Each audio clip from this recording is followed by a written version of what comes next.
to Down Your Unders. Down Your Unders. Review and dissection of content from some of the sharpest minds in the game. Hosted by Adam Camilleri. Art of War. Down Under.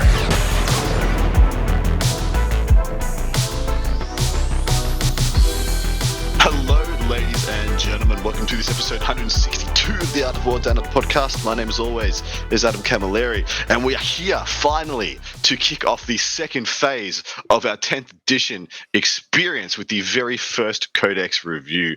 I am joined by two illustrious non-queens themselves in Matt Robertson and John Lennon.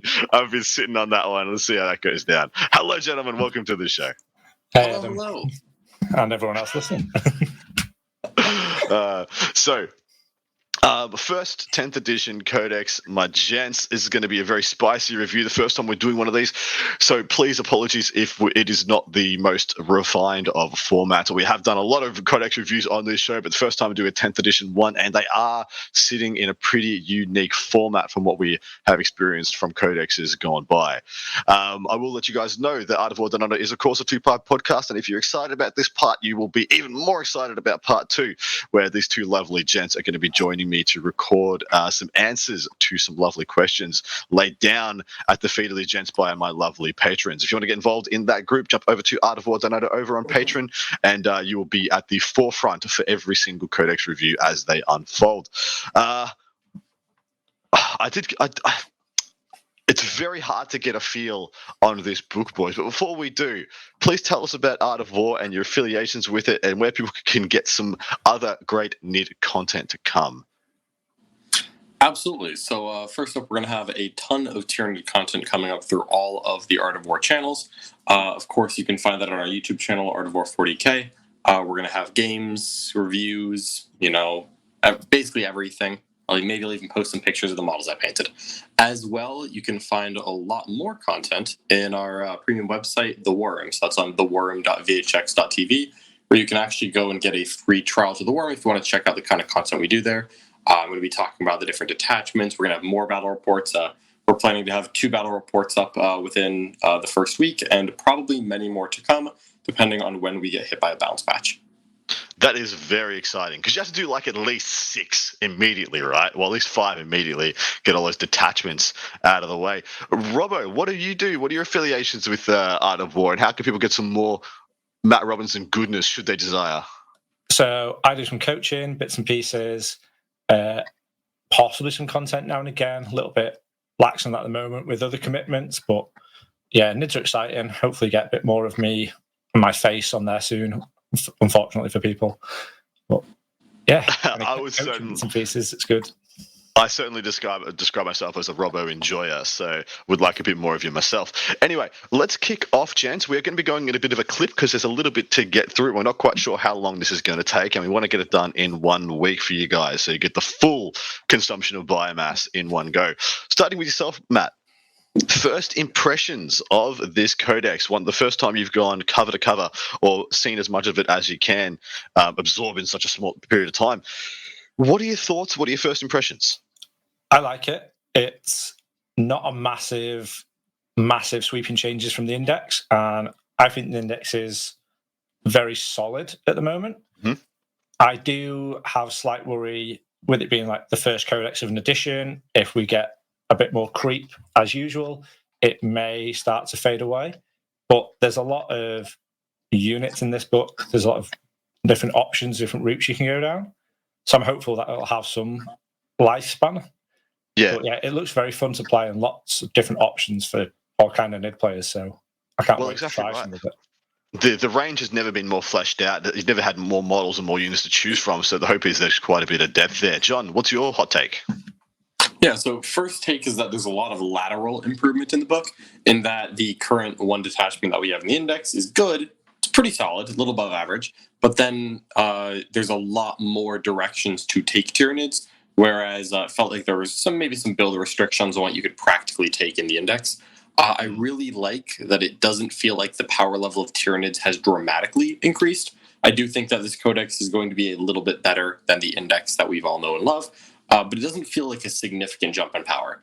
Obviously, that's great right now because we're all, riding the roller coaster of meta thrills at the moment, and we probably didn't want another, super powered injection. But like Robbo, I do worry about GW's ability to keep this pace. If Games Workshop continues to release books that are like the Tyranid book, I think that we're in for a treat. I think we're in for a great game.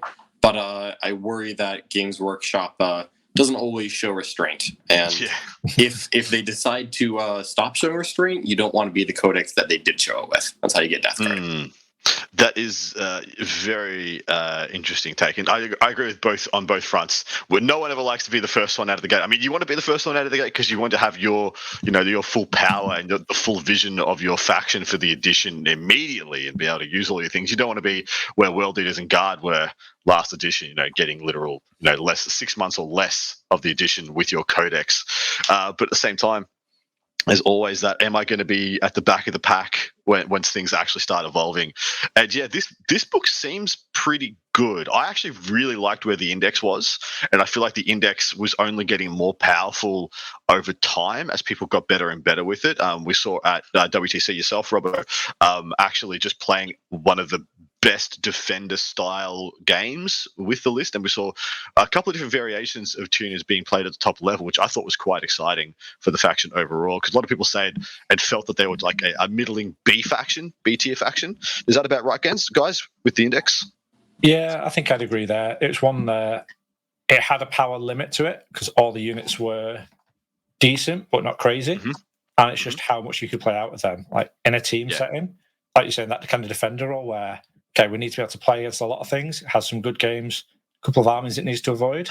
It was great. And I do think once the few problem armies get toned down a little bit as well, it could leave it in a really interesting spot as things sit. Beautiful. All right, John, let us jump into the actual meat and potatoes review. We're going to be starting with the army rules. I'm of the opinion, and please tell me if I'm wrong, that there's almost have not changed in their army rules and special ability with Synapse and Shadow in the Warp. Is anything altered there that we need to tell people about? Yeah, so Tyranids are keeping Shadows and Synapse exactly the same as it was printed in the index. So that 3d6 on morale checks when you're in your Synapse, that once a game makes someone take a battle shock. That's the army rule, which means that you take it with you no matter what detachment you choose, and it is unchanged from the index. It is the exact same rules that we saw, no changes to the text, identical. Easy done. Now, for your viewing pleasure and to kind of get a bead on, I guess, what a Codex is going to look like in the future, I kind of had an assumption that we'd maybe get 2, maybe 3 new detachments per book, and if you had to ask me, put a gun to my head, Adam, what new detachments is Tyranids getting? I would have said they're going to get a Monster Mash detachment and they're going to get an Endless Swarm detachment. And then G-Dub went and put 3 more in there in addition to those. So the first of which is the Crusher Stampede. Now, it's very interesting. We're going to unpack this probably in part 2, but there seems to be a design choice to have very pillared armies, in almost siloed armies. So you have you pick the detachments you want, and then you operate exclusively within that detachment plus the army rule. And those are how your army is going to operate. Each one comes with a detachment rule or a detachment benefit. A couple of enhancements. In most cases, I think it's 4, and then 6 stratagems. Now, I think that is the blueprint we will see for the foreseeable future. The first of these is Crusher Stampede. And Robbo, I'll tick it over to you to tell me about that detachment rule. So, as you can probably guess by the name and memory in the past, this is all about the big guys. So, alternative monster models from your army makes an attack. You get +1 to hit if you're below starting strength, and +1 to wound if it's below half strength. So with single models, starting strength is if you've taken a wound, and half wounds is half strength for a lot of these guys, which I quite like. It's pretty good. I think it's going to add up over the game a lot. Well, praise be, it's not -1 damage, which it was in the Blackgone era, and with all the toughness increases and the wound increases, that would have been absolutely horrific. I'm going to quickly read out all the enhancements, and then we'll get some hot takes from you guys as we go down. That's going to be how we're going to do this, guys. So we're just laying down the floor. We're going to read out all the enhancements, give it a unpack as a package, see what is and where is the best bits by our experts, and then we'll move on to the strats. First of the enhancements is Ominous Presence, Tyranid monster only. I think they're all Tyranid monster only. Add 3 to the Bearer's OC. Next up, we have Enraged Reserves. Actually, I'll get one of you guys to jump to the points for these guys as well, so we can read those out after we've done them as well. Enraged Reserves, tune must only if the bearer is destroyed by a melee attack. If it has not fought this phase, roll a d6. On a 3+, do not remove it from play. It can fight after the attacking model's unit has finished making its attacks. It is then removed. Next up is Nodule, sorry. Once per battle, when a psychic attack is allocated to the bearer, it can use this ability. If it does, until the end of the phase, the bearer has a Feel No Pain 5+ against psychic attacks. And the last one is Monstrous Nemesis. Each time the bearer makes a melee attack that targets a monster or vehicle, add 1 to the wound roll. That is our package, boys. John, which of those stand out to you? Which one do you like the most?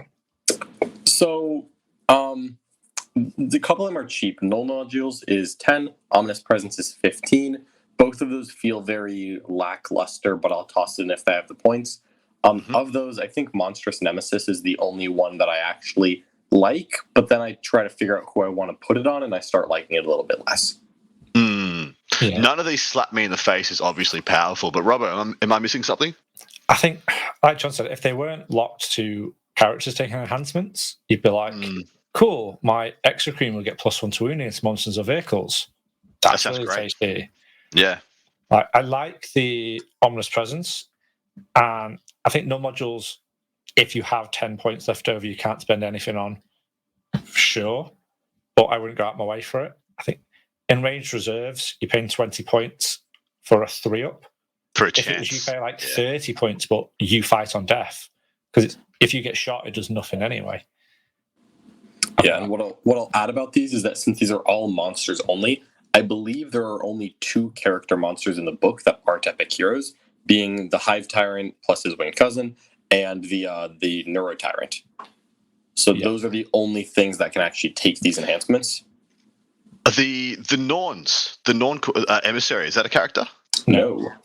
Oh, snap. Okay, well, an assumption that I had is now drop kicked out of the window. See, you're exactly right. As soon as I read Ominous Presence, I was like, oh, Trigon popping up 3 away with 3 more OC. That sounds pretty good, but then not a character. So it is a little awkward here. All right, let's jump over to the strats. John, you want to read out the first one for us? Absolutely. Let me open that tab real quick. You caught me unprepared. All right. Apologies. So with Crusher Stampede, we've got, of course, 6 stratagems. The first one is Corrosive Viscera, and that is just 1 CP when a Tyranid monster with Deadly Demise is destroyed. And of course, you can target it with a stratagem even though it has been destroyed. And for that 1 CP, you don't roll. It just automatically triggers the Deadly Demise roll. So straight off the bat, what I love about this is that if you turn 1 during deployment, you're all bunched up and one of your guys dies, you can use that death to get below starting strength on all the Gribblies nearby, so they all pop off in the next shooting phase, possibly. Apart from that, Robbo, what do you think? It's got a weird caveat of that cannot fly, which I'm not sure why that needs to be there, but okay. I know why. And then one big, massive Harridan, maybe. Well, even the Harpy, right? Do you explode from the base or from the wings? The base. Still turn 1, you could yeet a Harpy into somebody's deployment zone and blow up in a phenomenal range before they've really got a chance to spread out. That's, I guess, what they're trying to avoid. Yeah, it's nice. It's a nice thing. It really, I feel like the best use, as you mentioned, is trying to proc the +1 to hit for yourself. I'm always a little bit dicey about spending ACP to intentionally hurt myself, but if I had a nice Deadly Demise 1 Carnifex in the middle of all my Exocrines, of course I would spend it there. Yeah, that seems like the best use for me. All right, Robbo, do you have the next one up? If you are, fire away, mate. So Rampaging Monstrosities, it's 1 CP in the fight phase. 1 Tyranid monster from your army that has not been selected to fight this phase. Turn of the phase, you get reroll to hit. So 1 CP reroll to hit in combat for a monster. It's decent. I'm not going to moan at that. Yep. Where's the best use? Say a Haruspex or? If you've got a Carnifex unit, because it's not model, it's a monster unit. Yeah. For 1 CP, actually, on 2 Carnies, that's pretty good value. Yeah, or even old 1 Iron 1 and stuff, just to guarantee stuff goes through. If you've got a couple of CP floating around or it's an important combat, it's nice to have that option. Absolutely. All right, next up, Savage Roar, 1 CP. In your fight phase, just after an enemy unit selected their targets, it's 1 monster unit. I'll actually make that distinction now that you've pointed it out, because I think it's important. That was selected as the target of the attacks. The enemy unit must take a battle shock test until the end of the phase. Each time a model that enemy unit makes an attack that targets your unit, -1 from the hit roll. If battle shock was failed, -1 from the wound roll as well. What do we think about that, gents? The hit is just nice, with an added bonus of -1 to wound, potentially. Yeah, essentially it's lightning fast reactions in combat only with a rider as well. John, what do you think? I like this one. I like having a situational defense strat, even if it is melee only, because there's big upside and it makes it very unreliable to charge a monster to death. Because very few things can hit a tiered monster, suddenly suffer a -1 to hit and wound they weren't planning on, and be happy about it. So I love telling my opponent, like, hey, just be aware of this thing, because charging a monster no longer really feels like a viable way to kill it. Although I'm going to be honest, this is on my mind now that we've looked at the unit versus monster distinction. What I immediately thought about once we realized that was a thing is that some of these monster strats could work on a unit of Tyrant Guard or Neurogauntz that has a monster attached to it. Ooh. Yeah. And can't you put a Flying Hive Tyrant with Gargoyles as well? I think the Flying Hive Tyrant doesn't have leader. I think only the Prime can do that, not the Tyrant. Maybe the Prime, I was thinking, yeah. So, shame. That Hive Tyrant one you just mentioned, with what? Is it? What do Tyrant Guard units come? Is it 3 and 6? Yep, you can take a 6, man. That gets really spicy with some of these already. Anyway, let's get the full package and then we'll unpack as we need. So, Robbo, give us the next one. Yeah. So, Untrammeled Ferocity. Used in your movement phase, 1 turned monster unit from your army, not been selected to move. To the end of the phase, models in your unit can move through enemy models as if they were friendly models. Until the end of the phase, any desperate escape tests for those models must take are automatically passed. And it is 1 CP. What do you think? It's nice to get like Desperate Breakout if you want to, if you're tagged or wrapped and you don't want to lose a big guy on a risk trying to fall back, so you can shoot into that unit, deal with the unit in another way. Move through enemy models if they've tried to move block you is nice, but a lot of the time your opponent can sit like an inch or two further back, and your base isn't clearing the back of their base by an inch anyway. So it's a nice tool, but I can't see it getting that much use if opponents know it exists and can just play around it slightly. That's how I feel as well. I feel like situationally you'll find maybe a niche case where it comes up, but you'll be happy when you have to have it when you need it. Apart from that, or whatever. Swarm Guide of Salvos is up next with 1 CP. It's in your shooting phase. Tyranid monster unit from your army that's been selected to shoot. To the end of the phase, ranged weapons equipped by models in the unit have ignores cover. And until the end of the phase, each time model unit makes an attack, you can ignore any roll modifiers to ballistic skill and modifiers to the hit roll. So ignoring -1 BS, ignoring -1 to hit, and getting ignores cover in addition. John, how do you feel about it? Pretty good. There are other ways to ignore cover, but having it on demand is quite valuable, especially because basically none of the monsters ignore cover innately, especially the ones that you would think would, such as like an Acid Spray Terrain Effects. It doesn't actually ignore cover. So this, even though there are other ways to get ignore cover, the ignore ballistic skill and hit modifiers is nice when you need it, and then just having ignore cover on demand can be very valuable. So I think this is a good stratagem to have access to. I'm not like insanely crazy about it, but like, yeah, this is pretty nice to have. The one downside to it is because it's used on a unit that hasn't been selected to shoot this phase, you can't use it reactively to an opponent. Yeah. So if they go lightning fast, it's not just in your shooting phase, because at that point you've selected your unit and a target, so it's not a viable monster unit anymore. So you have to preempt things, which is it's right. It's very weird wording, because you got to be like, I'm going to spend the CP on these guys, and now they're going to shoot. It's quite strange. It's that has not been. It's not when you shoot the unit; it's before you shoot it. Yeah, it's weird. Anyway, John, give us that last one. All right, the last one is Massive Impact. In your charge phase, just after Tyranid monster ends a charge move, select an enemy unit with an engagement range and roll roll 66 for each 4+ they suffer 1 mortal wound. So just pick one Tyranid monster model, an enemy with an engagement range of that model. It's a baby tank shock. What do you think about it, Robbo? I like it. I it's a toned down version of what they had in the past. The version Yeah. they had in the White Dwarf was bonkers. This is nice. If you want to go in, you spend 2 CP, you massive impact for 3 mortal wounds, you tank shock. A lot of stuff has strength 10, 12. So you're rolling 10 or 12 dice, you get another 3, 4. So, okay, I can go in and you can just pick out that character and then punch a unit, or you can hit something like chip away, finish a vehicle or off, and then start wailing on a squad. So it's a nice little ability to have there. All right, Jess, so that is our Crusher Stampede for this edition, and doesn't seem as terrifying a behemoth as we left in the last one. And I've got to say, the package that we're getting for being Crusher Stampede isn't setting me on fire. It's got some nice stuff in there, but how do you guys rate it overall, John?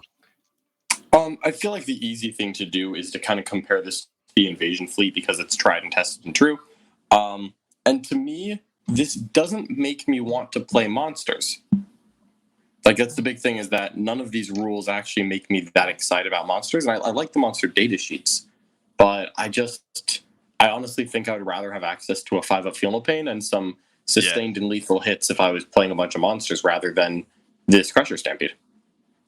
Well, I'm looking at this, and durability-wise, the best durability adding effect that you have is a -1 to hit in combat with, like I said, with a rider, and you're giving up the ability to have that Feel No Pain as a defensive mechanic instead. Robbo, is that enough to keep this Crusher Stampede on the shelf, or are we sleeping on the power? I think the base rule of having that +1 to hit, +1 to wound could drag things up. It's worth mentioning all the monsters are slightly cheaper, so there's a little bit more emphasis to go down that route.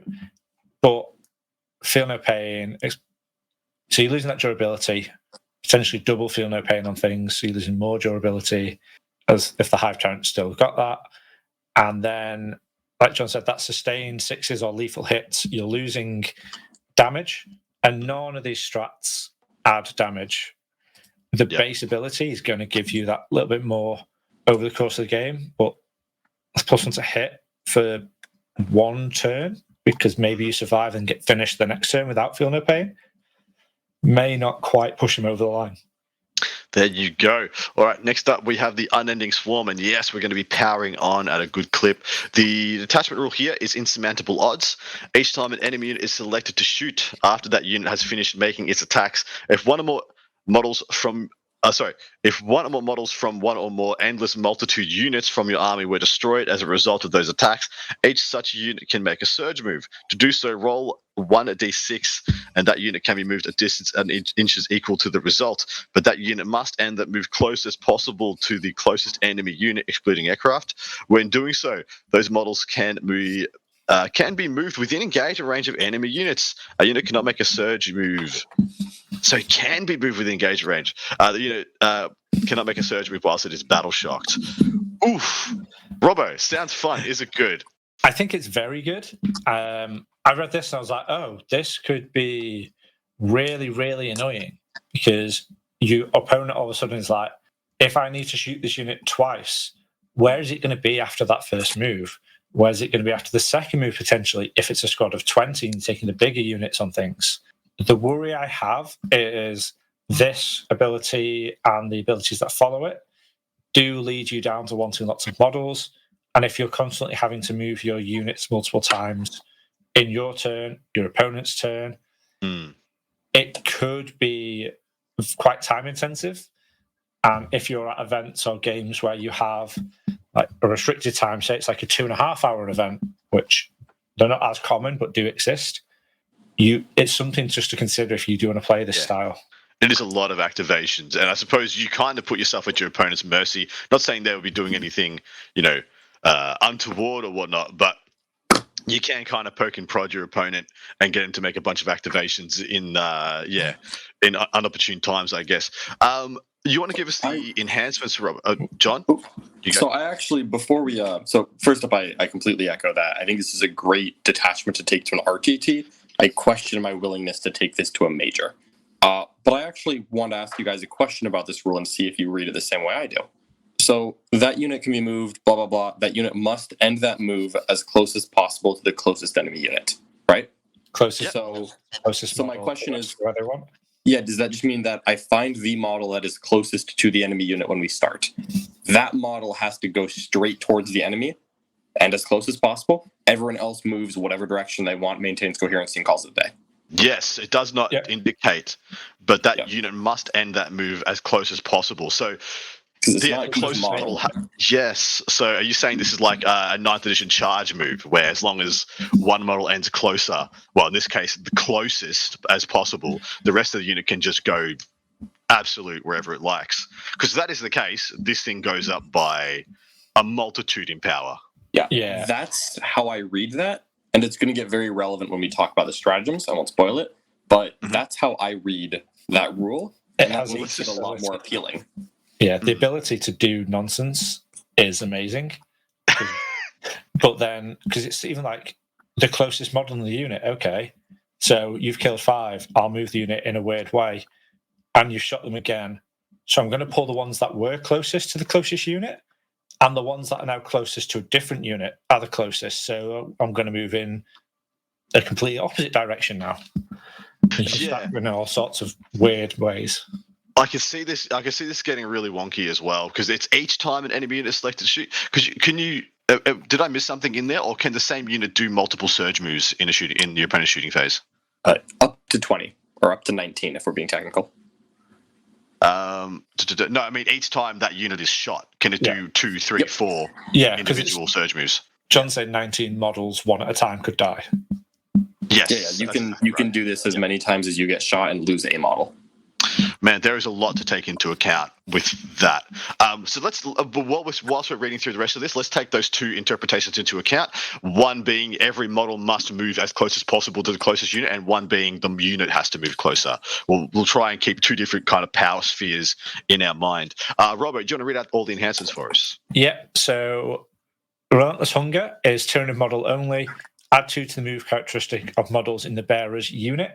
So we're starting to see enhancements that benefit the bearer and others, which is really nice. That's nice.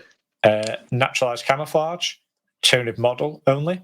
So start the first battle round. So that's free friendly endless multitude units within 9 of the bearer.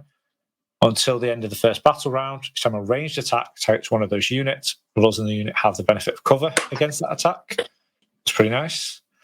Piercing Talons, again, Tyranid model. Each time a model in the bearer's unit makes an attack on a critical wound, improve the AP of that attack by 1. And then Adrenalized Onslaught, Tyranid model only. Each time the bearer's unit piles in or consolidates, models in that unit can move an additional 3 inch. John, what do the points look like for these? All right, so the points for these are not too bad. There's kind of the weird thing that I noticed with these is that it's actually very hard to attach a character to the endless multitude units because only the Neuro Tyrant into the Neurogons can do it. But for the Unending Swarm, Adrenalized Onslaught, that +3 consolidate, only 15, but 30 for Naturalized Camouflage, which of course is only effective on turn 1. Piercing Talons is 25 and Relentless Hunger is 20. Is Natural Camouflage when you guys are seeing the juiciness as well? I actually don't love Naturalized Camouflage, but it's definitely not bad. Yeah, yep. I'm liking Adrenalized Onslaught. What do you guys think is best? What's the standout, and what units are you putting it on? I like Relentless Hunger for extra movement. So that's the... Yeah. Yep. I like a lot of these, but I'm not a Tyranid player, so I'll trust you guys. Is this a good package? In my mind, the enhancements are all fine. None of them are army defining. There's just 2 movement tricks that are cute. The reason I don't like Naturalized Camouflage is that it's Battle Round 1 only. Doesn't matter for Battle Rounds 2 through 5.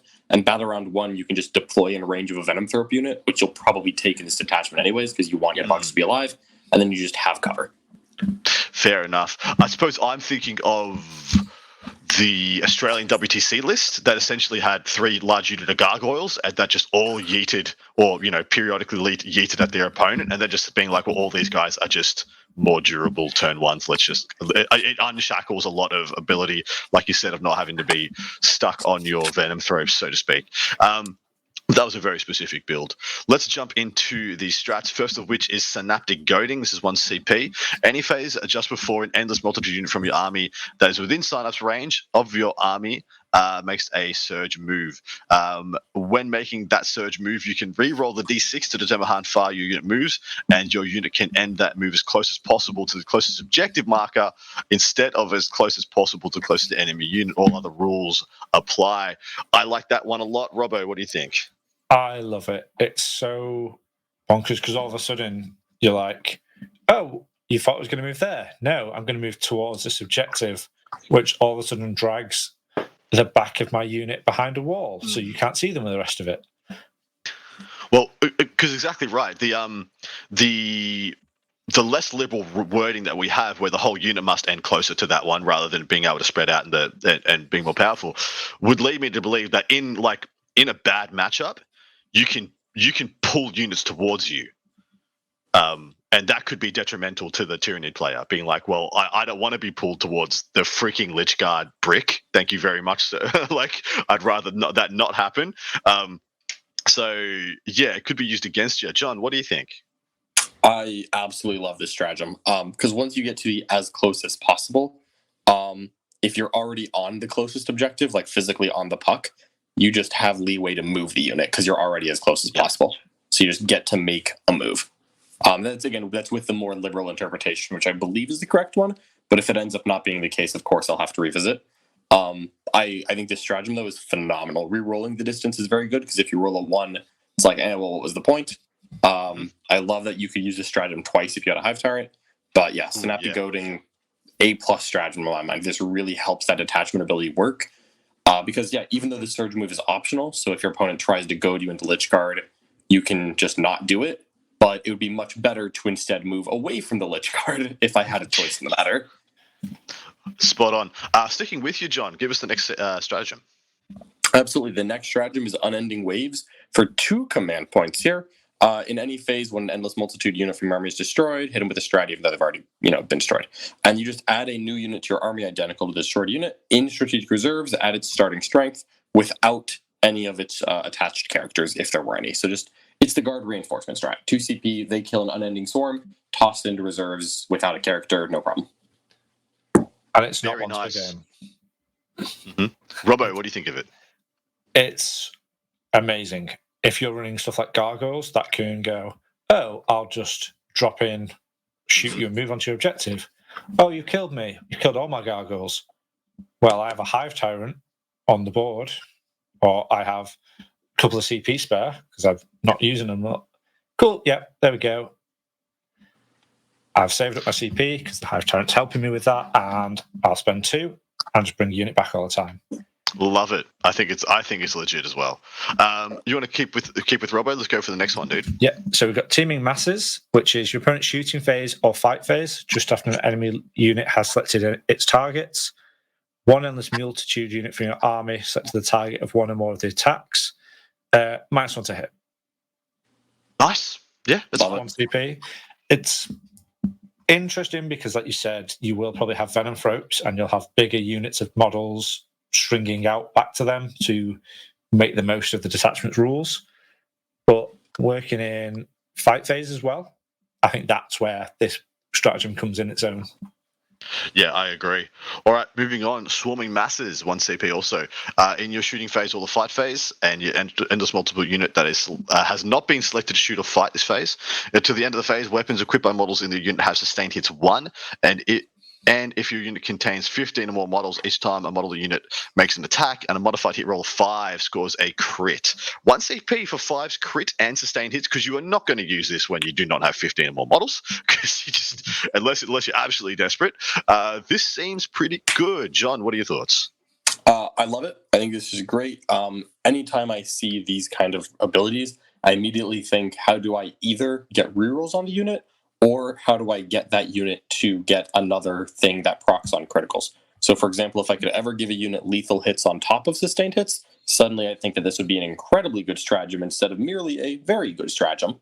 As it is, 1 CP, I love it. Looks very useful, helps with the damage output problem that a swarm list can sometimes have. Beauty. I'm going to do another one. Bounding Advance, 1 CP, 1 unit from your army in your movement phase. Well, 1 endless multitudes. Until the end of the phase, each time your unit advances, do not make an advance roll. Instead, you auto advance 6 and add that to your move instead. Robbo, seems pretty good still. I absolutely love that, because when you've got so many movement shenanigans, you've got so many models to move and do tricks and stuff with, all of a sudden just going, yeah, I'm going to go auto 6, so I can guarantee this unit's going 12, 16, 18, depending on the unit, and be exactly where I need it to be to then trigger move towards the closest objective, because I'm going to leave one model next to this objective, one next to this objective, one next to this objective, the exact distance away from each, and depending on what shoots me from where, I'll pull those near the other objectives and move towards the one I want to. And with knowledge of your opponent's movement phase as well, you get to see where they go in response to where your unit goes. It seems real nice. What's the movement on a Hormigate? Are they 8? I think they're 10. Ugh. That is nice. 16-inch move. That's pretty juicy.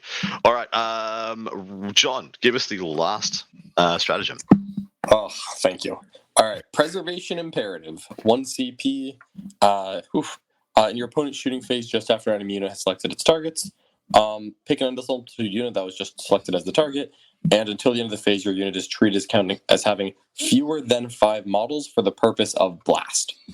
Dear me, mother of God, they did it. Beautiful. Robbo, what do you think? There's so many good things in this stratagem. In that one simple rule, it's, oh, cool, I have a Hive Tyrant. I'm going to use this stratagem twice. Oh, wait, it's not just the unit that shoots me. It's until the end of the phase. So every other blast unit wants to shoot after your first one, for those armies that have multiple. I don't care. This unit, you have to kill the hard way. And it's going to be moving around and doing all sorts of nonsense at the same time. Well, and maybe it's -1 to hit as well. You send them back to the Stone Age. Send them back to 8th edition, back where they belong. Because we don't have all the 9th edition D3 plus 3s and D6 plus 2 number of shots. Everyone's got D3s and D6s with a blast keyword to make them relevant. And now you're like, nah. See you back in 8th edition, baby. Let's go. Just roll the dice, rip the ripcord, see if you get enough shots. I got to say, compared to the Crusher Stampede suite of stratagems, these ones are freaking gas. Just about all of them are phenomenal. Am I crazy, or is this good? We'll start with you, John. This is much, much better than Crusher. I do slightly dislike that there are no rules that really benefit anything besides the Unending Swarm or the Endless Multitude units. So obviously, if you take this, it's because you are going to lean very hard into it. There's no stratagems that don't key off Endless Multitude. The detachment rule provides nothing other than Endless Multitude. But I think that's okay, right? If you don't want to play Endless Multitude, pick a different detachment, get over it. Yeah, that's exactly right. The detachment's almost. This one is saying you have to play the skew. If you're just taking 50-50, you're better off with the invasion fleet. You're endless multitude and nothing else, or almost don't bother. Is that fair to say, Robbo? Yeah, pretty much. It's like we've got the invasion fleet, which is you want to play Tyranids, cool. Then it's got you want to play Nid monsters, you want to play Nid little bugs and a horde, and the theme kind of goes on. It's each of these detachments is a little bit niche. I quite like that. It leads you down a route, but there's enough of them to have different routes to say the meta changes. Okay, cool. I'll adapt and play this detachment or that detachment. So because it seems fairly well done. I hope this stays on brand, because the last thing we want to do is to have those 6 stratagems able to be wielded judiciously, inside a full swathe of an army. But anyway, moving along quickly into the Assimilation Swarm. The detachment rule is feed the swarm. In your command phase, each time a harvester unit from your army that is within range of an objective marker you control, and it can be regenerate. You can regenerate 1 friendly Tyranids unit that is within 6 of it. A unit can only be regenerated once per phase, and each time a unit regenerates, do one of the following. 1 model that unit regains up to D3 lost wounds. 1 destroyed infantry model, excluding characters, is returned to that unit with its full wounds remaining. If that unit is an endless multitude unit, up to 3 destroyed models are returned as well. So a harvester unit. So the T's and C's here are a little interesting. A harvester unit that is within range of an objective marker can regenerate another unit that is within 6 of it. So you could be you could have the back of your base within 3 of the objective mark, in a control zone, and then 6 inches away from that, if you've got a big old base, can be like in the middle of the freaking board or something, and you can proc this little juicy little bit. What are the harvester units off the top of our heads, guys? I'll give it for you. There's 4 of them. It is the Ripper Swarm, Pyrovores, the Horospecs, and the Psychophage. Those are the 4. There are no others. Everything. One of these things is very cheap and disposable, and can be slapped here, there, and everywhere. And every other thing you said is expensive with a big base and could be picked up and can't really be hidden that well. Pyrovores. You've got the Pyrovores are okay. Yeah, Pyrovores are quite cheap, even if they are a little bit bulky.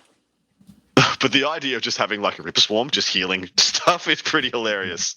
And it's probably worth mentioning Rippers now are units of 1, units of 2, or units of 3. So you can have a single Ripper Swarm floating around. 3 single Rippers, just like being apothecary, seems hilarious to me. Somehow putting other bugs back together in my head, that is my head canon, and I will not be changing it.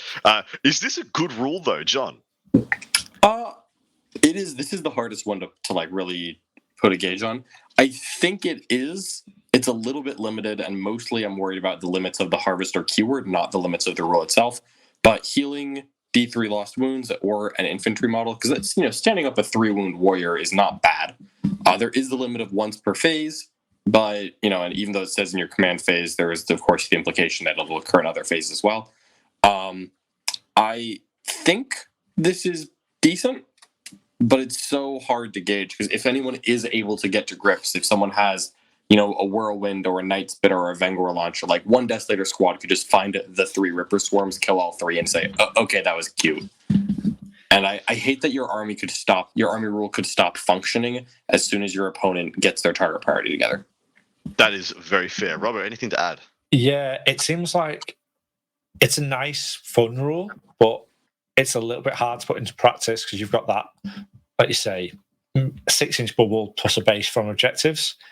And Haruspex is going to stick out, going to get shot. Your Rippers, it's a small base, you're a bit limited. So it kind of, your backfield objectives are going to be nice. You're going to struggle to keep many of those alive for too long on like a mid-board objective somewhere. So I'm not sure it lets you push and play the game the way Ninth wants you to, being all over the board, scoring cards, tactical everywhere. But I like the idea. I just think it could have maybe been a little more powerful in its execution. Everyone get your bingo cards ready, because I'm about to say the line. The T's and C's are extensive on this one. And it may be the T's and C's are like one step too far for it to be a real powerful option. But John, give us all the enhancements. Let's see what the rest of the package brings. Absolutely. As normal, we've got 4 enhancements. First up is Regenerating Monstrosity. One Tyranid model that's not a monster. The bear's unit can be regenerated up to twice per phase instead of once. So just whatever that unit is, twice per phase. Instinctive Defense, Tyranid model only. While it bears within 6 inches of a friendly Harvester unit, you can target that bear's unit with a Heroic Intervention Stratagem for 0 CP, and while they're within 6 inches of a friendly Harvester unit, they gain Fights First. Next is Biophagic Flow, which is an aura, Tyranid model only. While a friendly Harvester model is within 12 of the bearer, then when using the Feed the Swarm ability, that Harvester model can regenerate 1 friendly Eternity unit that's within 9 instead of 6. So it's a 12-inch aura of turn the Harvester aura into 9 instead of 6. Finally, we have Parasitic Biomorphology. Love that word. And Tyranid model only, +1 strength to melee weapons equipped by models in the bear's unit. The first time the bear's unit destroys an enemy unit in the fight phase, while the bearer is within 6 inches of a friendly Harvester unit, until the end of the battle, +1 to the attacks characteristics of melee weapons in the bearer's unit. Lots of T's and C's all over those enhancements. Yeah, there's a lot of hoops to jump through all of them.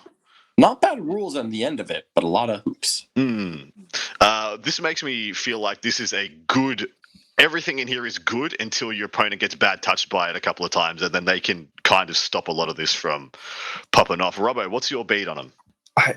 I like some of them, but for the points, I'm kind of like, okay. So like the last one John mentioned, where it's +1 strength, and then if you kill a unit whilst within 6 of a harvest, it's 25 points. I'm like, +1 strength is nice, but what units can these actually go in that are super effective? Because as we've seen in the past, the NID characters, they can do like a warrior unit with +1 strength is nice.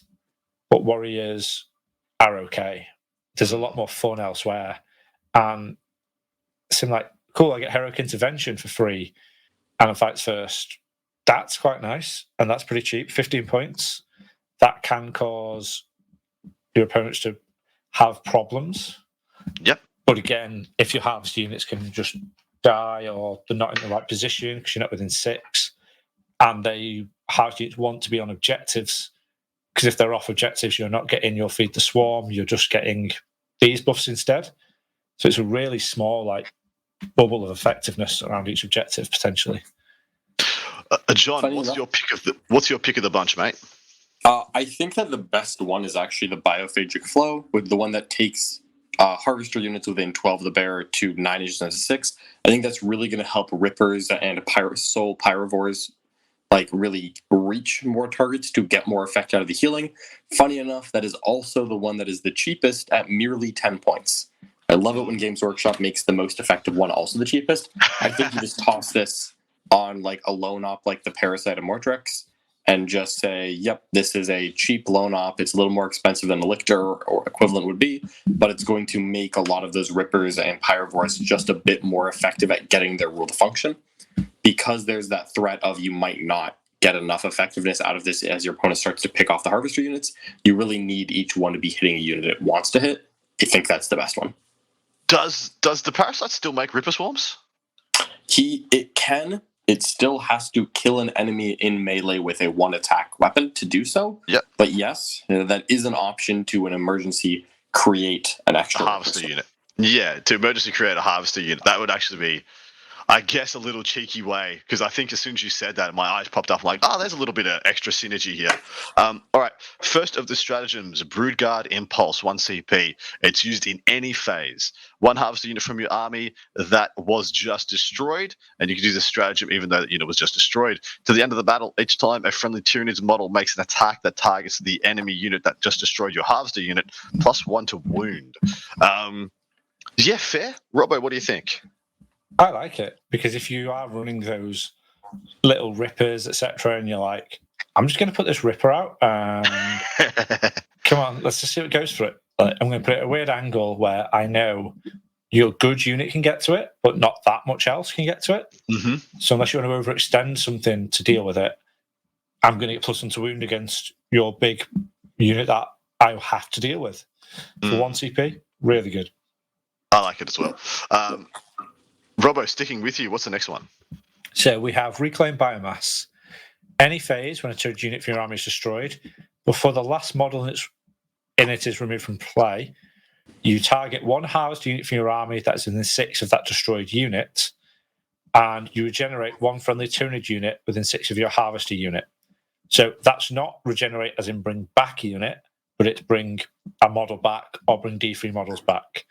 So basically, the last model has to be within 6 of a harvester unit, and then another unit within 6 of the harvester unit that has to be on an objective gets to heal itself. So 1 unit dies, another gets respawned slightly. Okay, yeah. So you're redistributing a couple of wounds here or there, essentially, as your opponent takes a few away. That's actually hard to get your head around how that works. John, what do you think? I like it. It's very cheeky for when the scraps of an army are trying to get tabled and you just find the toughest thing and feed wounds into it. There's a bunch of very funny applications to this. For example, I could charge a Spore Mine into something, watch it die in the charge phase, and then immediately put D3 wounds onto something else. Oh, no Spore Mine interactions, please. I'm so sorry. It is a Tyranid unit. Oh, jeez, no. That's actually pretty hilarious. Yeah. You see this living grenade whose only purpose is to explode. It's going to heal some stuff for me. I'll give it a little nurse outfit just for you. Sorry. If you're just off an objective as well somewhere, and it's like, cool, that's the last unit you've shot. You've killed this unit off an objective. Let's put another unit on somewhere else. Let's just regen models, put them on objectives. Say it ain't so. Anyway, Tyrannoformed is up next, 1 CP in your command phase. So when command phase, it doesn't say yours or theirs, apologies. One harvest unit from your army that is within range of an objective marker that you control.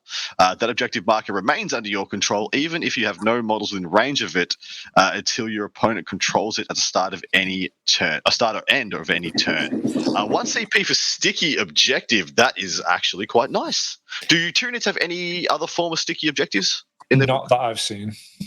Nope. This is adding something very unique to the package. Matt, what do you think? I love the fact you have sticky objectives because it's a really powerful rule. The weird downside is that harvester unit kind of wants to stay on the objective anyway to get its detachment rules. So it's nice if you are on it, want to stay on it, and there's a chance you die because you need to put yourself in a weird position that, okay, cool, I'm going to get shot if I go out here, but I need to be here to heal what I need to heal.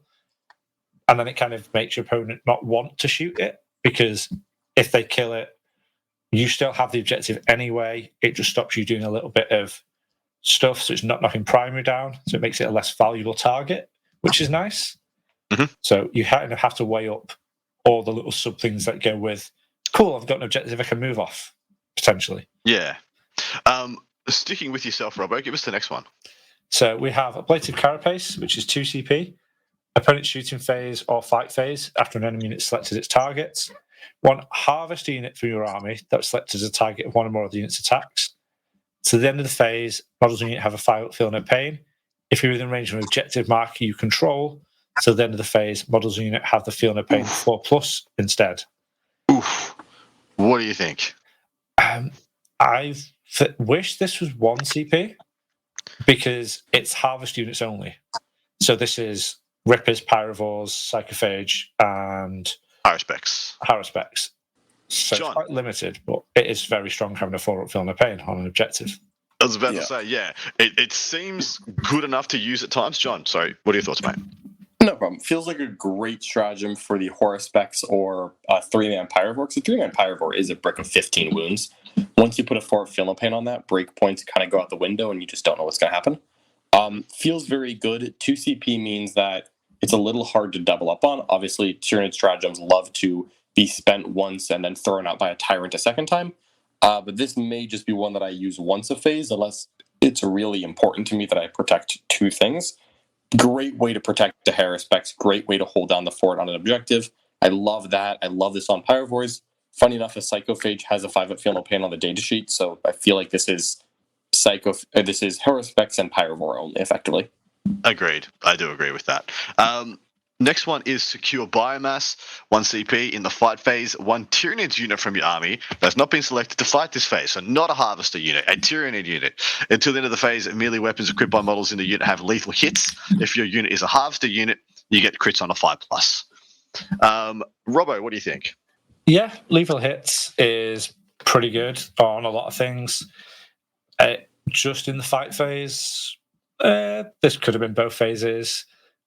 Making 5-ups do criticals is nice for those key units. Maybe that's not why it's in the shooting phase, because Pyrovores would be quite fun. Yeah. They could have 5-up lethal hits. And if They don't even roll the hit. Exactly, Pyrovores don't roll to hit. And Pyrovores are the only ones that have a gun of all the Harvester units, right? Unless Rippers have little spine fists or some crap. Funny enough, all 4 Harvester units have a gun of some kind. They're just all completely useless. Trap. Yeah, exactly right. I mean, they have gun. It's just a gun you'd spend a CP on, no. Yeah, so it's nice. I'm not sure I'd spend my 1 CP on this compared to some of the other ones we've got. But, okay, it's a nice option to have. The thing that I'll note is that so far this is the first way to get lethal hits onto a Hormigron squad. I don't actually think this is for the Harvester units. Yeah, that's fair. The fact that I did point out it's a Tyranid unit, so it has got some play. It's one of the few things in these so far, in any of these detachments so far, that has universal use. Yeah, I think Hormigrons is where I'd actually use it, because none of the other stuff really needs it. John, give us the last one. All right, 1 CP, Rapacious Hunger. 1 Tyranid unit from your army that just destroyed an enemy unit, and of course this can only be used in your fight phase, not the your fight phase. Your unit immediately regenerates, and when doing so, if they happen to have the Harvester keyword, and you choose to regain D3 wounds, you'll instead regain flat 3. So just 1 CP, kill something in combat, the unit that got the kill immediately regenerates. I don't mind it. What are your thoughts? 1 CP heal 3 wounds on a Horus Specs could be pretty useful. Does the Horus Specs also heal in addition for kills? No. It always used to, but fair enough. That is the Assimilation Swarm package, gentlemen. It is wonky to say the least. It has a lot of T's and C's going on, but I feel like if it's something that you can master, there is a good amount of power in this package. Robbo, what are your thoughts overall? Yeah, I like a lot of the little tricks and little positioning things it can do.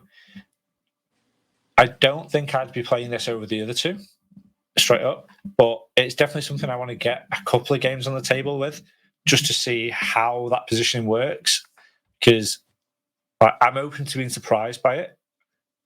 I'm just not 100% sold on first look.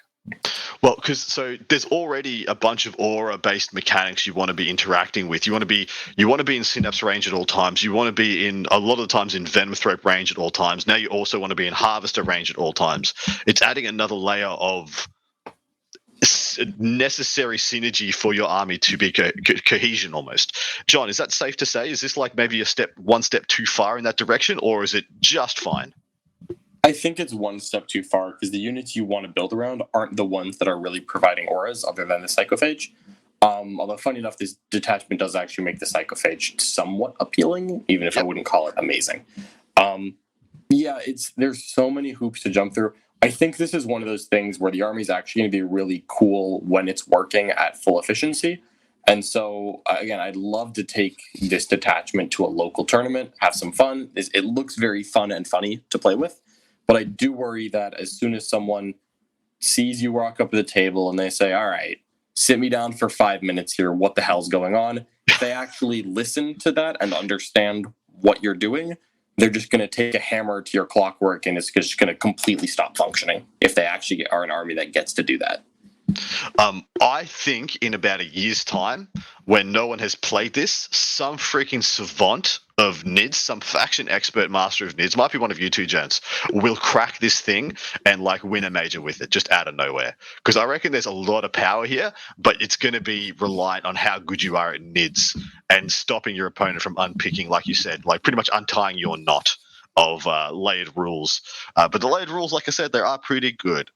Let's jump over to the fourth of these. This is the Vanguard Onslaught. Robbo, you want to tell us about that detachment rule? Yeah, so this is question tendrils.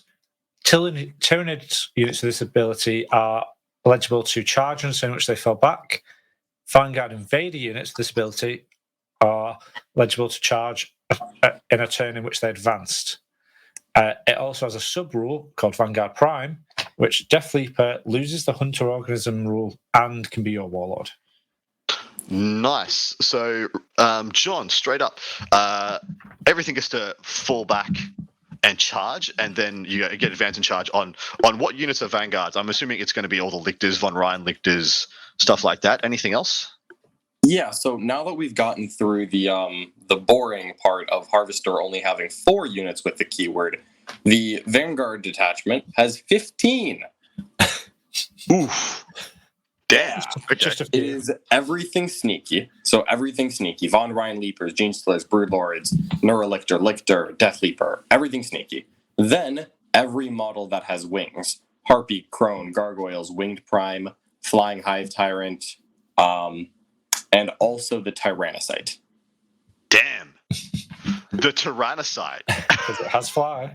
Because it's got fly. It's not everything with fly. Venom Thropes and Zoanthropes don't have it. Everything with wings and the Tyrannocyte. I love that it's the Tyrannocyte's the one that gets me. Yeah, the Tyrannocyte is part of the invasion. It's the drop pod that delivers on day one. It's part of the invasion. It is. The first it hit. is. It's just funny. So is this a good rule? Yeah. It's amazing. Amazing. Maybe it puts Gene Stealers on the menu just straight off the bat. If I already did not think Lictors were pretty good. Von Ryans I respect. I'm not sure if they're how good they can be, but I've played against them twice, and I've thought they're okay. But anyway, enhancement time, guys. Robbo, give us the laydown. So these are interesting enhancements. Tyranids model only for hunting grounds. While the bear is on the battlefield, each time your opponent sets a reserves unit on the battlefield, roll d6. On a 2+, that unit must take a battle shock test. Oh, Okay. infinite range. Damn. Chameleonic, Vanguard Invader model only. The bearer has the stealth ability. Each time a ranged attack targets the bearer's unit, models in that unit have the benefit of cover. Nice.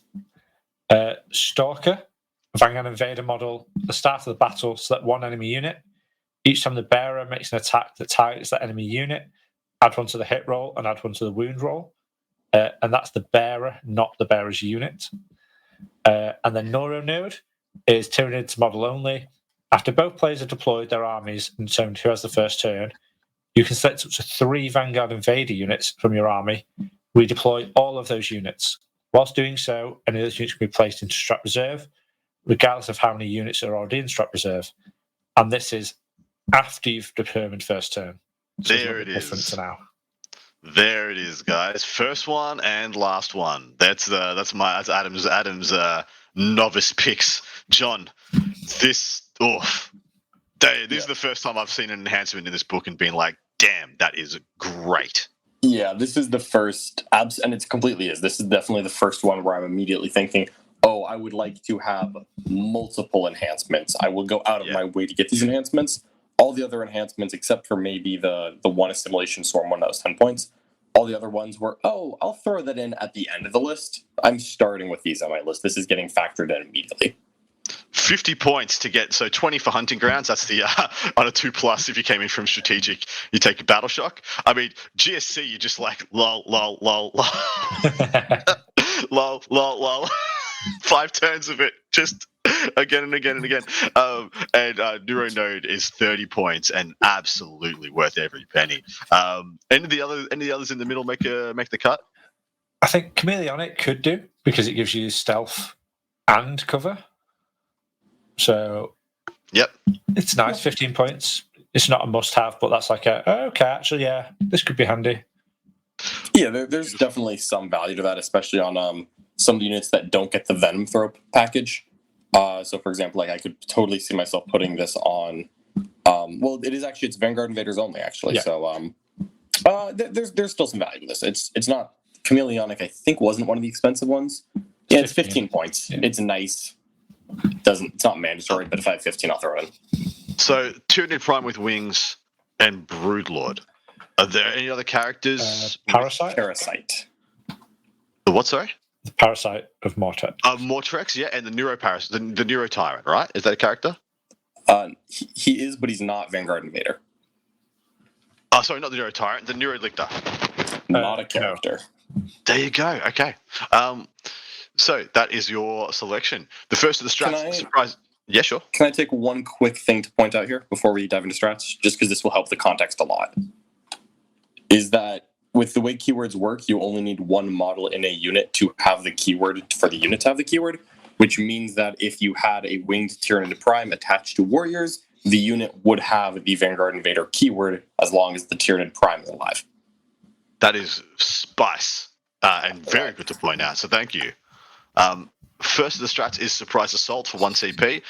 Your shooting or fight phase, and 1 Vanguard Invader unit from your army that has not been selected to shoot or fight this phase, and 1 enemy unit. That enemy unit must take a battle shock test until the end of the phase. Each time a model in your unit makes an attack that targets that enemy unit, add 1 to the hit roll, and if the battle shock test was failed, add 1 to the wound roll as well. Robbo, what do you think? Yes, please. Like 1 CP for +1 to hit. Amazing. And a sneaky +1 to wound built in. I like these effects that are, do this. Oh, I'm taking a battle shot for fun. Oh, cool. Yeah, I get an extra bonus. Like, it's worth 1 TP for +1 to hit. Just on a Vanguard unit. Cool. There's lots of units that's nice on. Mm-hmm. Interesting distinction here. It doesn't say if that unit is battle shocked. It's if they failed that battle shock test. So if you battle shocked them by other means, do you get the +1 to wound? I don't think you do. No, you would not. This is kind of like whereas you used to have take a leadership check Now it's just a battle shock because that's Yeah. the new version in a way. Because I was thinking there are two other ways you can battle shock them. You could do the 2+ to battle shock them from reserve, or you could, use Shadow in the Warp to battle shock them. But that neither of them would give you the +1 to wound, which I think is a little bit annoying on a terms and conditions front, but still a good strat, right? Yes, Something I really like here is that it is a Vanguard Invader unit that has not been selected to shoot or fight this phase and one enemy unit. Very funny thing, they don't actually have to hit that unit. Because you just pick one that hasn't shot or fought yet. So you could just pick a Gene Stealer in the shooting phase, and then pick a Custodian Guard 30 inches away, and ask it to take a Battle Shock test. And if it fails that Battle Shock test, it doesn't get -1 damage when you shoot it with an Execring. True. That is... Yeah. Yes. 1 CP, take a battle shock check. Damn, my brain just reeling from the connotations of having explained that to your opponent. I know. It's very funny. It's correct though. Yeah, it's correct, and it's a really good because the timing was a little bit weird on the some of the others, but in this case, before you select them as a target, so if they fail that, they won't get to use a stratagem. So the more simple way is if I charge Gene Stealers in, use this strat, and a Space Marine unit fails its Battle Shock test, they won't get to Armor of Contempt because I haven't actually attacked them yet. I'll attack them after I've spent the stratagem. Yes, and gotten the information. That's actually very judicious. I like that a lot. All right, Robbo, give us the next one. Just to say one other thing on that one, it's not as if you do it just before you select that unit. You just select a unit that hasn't been selected to fight. So you could go, I'm going to use the strat over here, I'm going to do all my fights over the other side of the board, and then come back to this one. Yeah.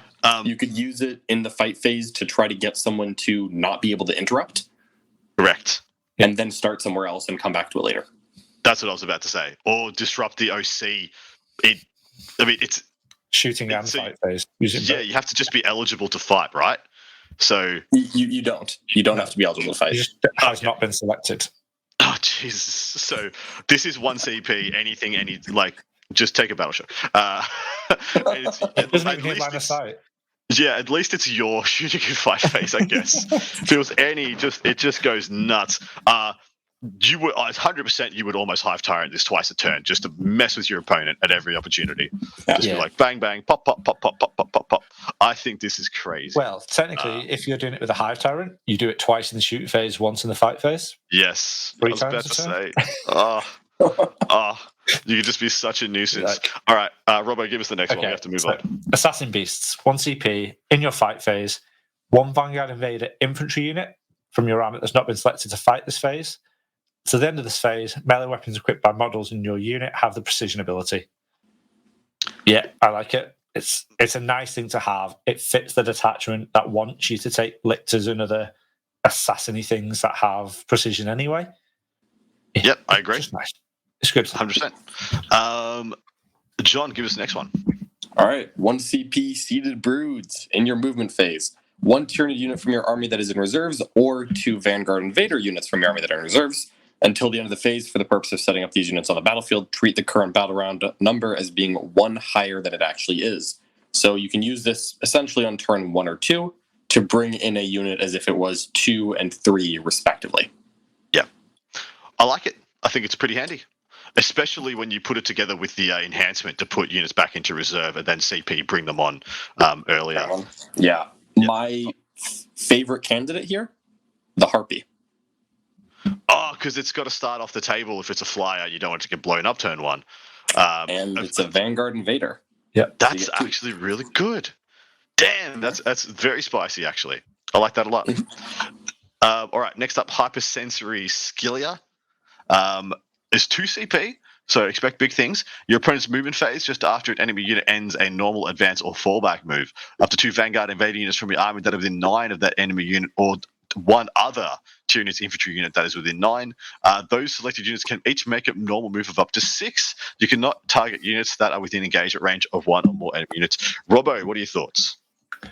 I'm just rereading that because there's a lot to go for there. So 2 CP, movement phase, after you've done something, non-move up to 6.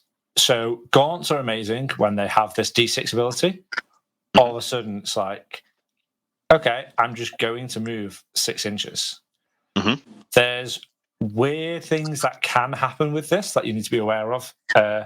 If opponents have a rule that, like Custodes, for example, when they take the enhancement so they can move, if you under move within 6, they could move up to you, you move 6, end within their range, and they move another 6.